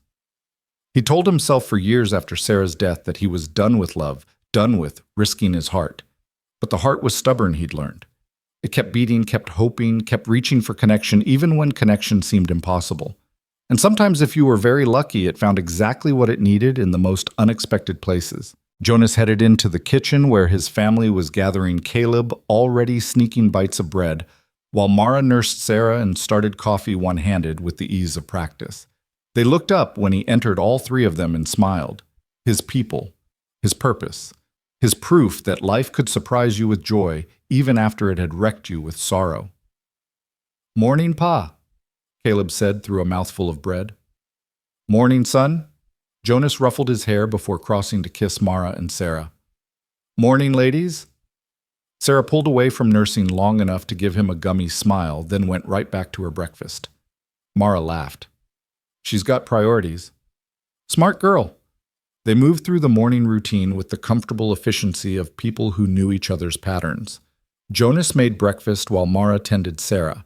Caleb set the table without being asked, then entertained his sister while the adults finished cooking. They ate together, talking about the day's tasks. Fence repairs for Jonas, laundry for Mara, feeding the animals for Caleb. Ordinary, simple, perfect. After breakfast, Jonas bundled up for the cold and headed out to check on the livestock. The barn was warm with animal heat, the horses nickering softly when he entered. He fed them, checked their water, made sure everyone was healthy and comfortable. Physical work that gave him time to think. He thought about the woman who'd died here giving birth to Caleb. How he'd loved her completely, but briefly their time together cut short by tragedy. He thought about the woman inside the house now alive and well, and his. How he loved her differently, but no less deeply, their time together still unfolding with each new day. Two women, two loves, two versions of Jonas Creed, the man he'd been and the man he'd become. And somehow impossibly room in his heart for all of it. The grief didn't diminish the joy. The joy didn't disrespect the grief. They coexisted, both true, both part of his story. He finished his work and stood in the barn doorway looking back at the house. Smoke curled from the chimney. Light glowed in the windows. He could see shadows moving inside his family, going about their day, safe and warm and his. This was what people meant when they talked about home, Jonas realized. Not just a building or a place, but a feeling. The bone-deep certainty that you were exactly where you belonged, with exactly who you were meant to be with. The knowledge that you'd fought your way through darkness and come out the other side into light. He'd saved Mara that day she collapsed at his fence, but she'd saved him too in ways he was still discovering. Saved him from loneliness and grief. Saved him from a half-life of just going through motions. Saved him from forgetting what it meant to truly live instead of merely survive. Jonas headed back to the house, his boots crunching in the snow, his breath fogging in the cold air. Inside, his family waited. His wife with her quiet strength and fierce love, his son with his growing confidence and gentle heart, his daughter with her serious eyes and eventual promise of all she'd become. This was his second chance, his redemption, his proof that endings could also be beginnings, that loss could make space for new love, that broken things could be put back together into something even stronger than before. He opened the door and stepped inside, greeted by warmth and the smell of bread baking and Sarah's delighted squeal at seeing him return. Mara looked up from where she was reading with Caleb and smiled that smile that still made his heart stutter, even after all these months. "Welcome home," she said, like she always did, like she would for years to come. And Jonas smiled back, finally understanding that home wasn't about where you were, but who you were with. Not about the past you'd survived, but the future you were building. Not about what you'd lost, but what you'd found. He'd found everything that mattered right here in this small house on the edge of Wyoming wilderness. And for the rest of his days, he'd protect it, cherish it, and thank whatever forces had been kind enough to send a dying woman to his fence on a summer afternoon that changed everything. Because sometimes the West didn't give second chances. But when it did, when it sent you stumbling into the lives of people who needed you just as much as you needed them, it called that second chance home. And Jonas Creed, weathered rancher with a heart full of scars and love, had finally found his way there.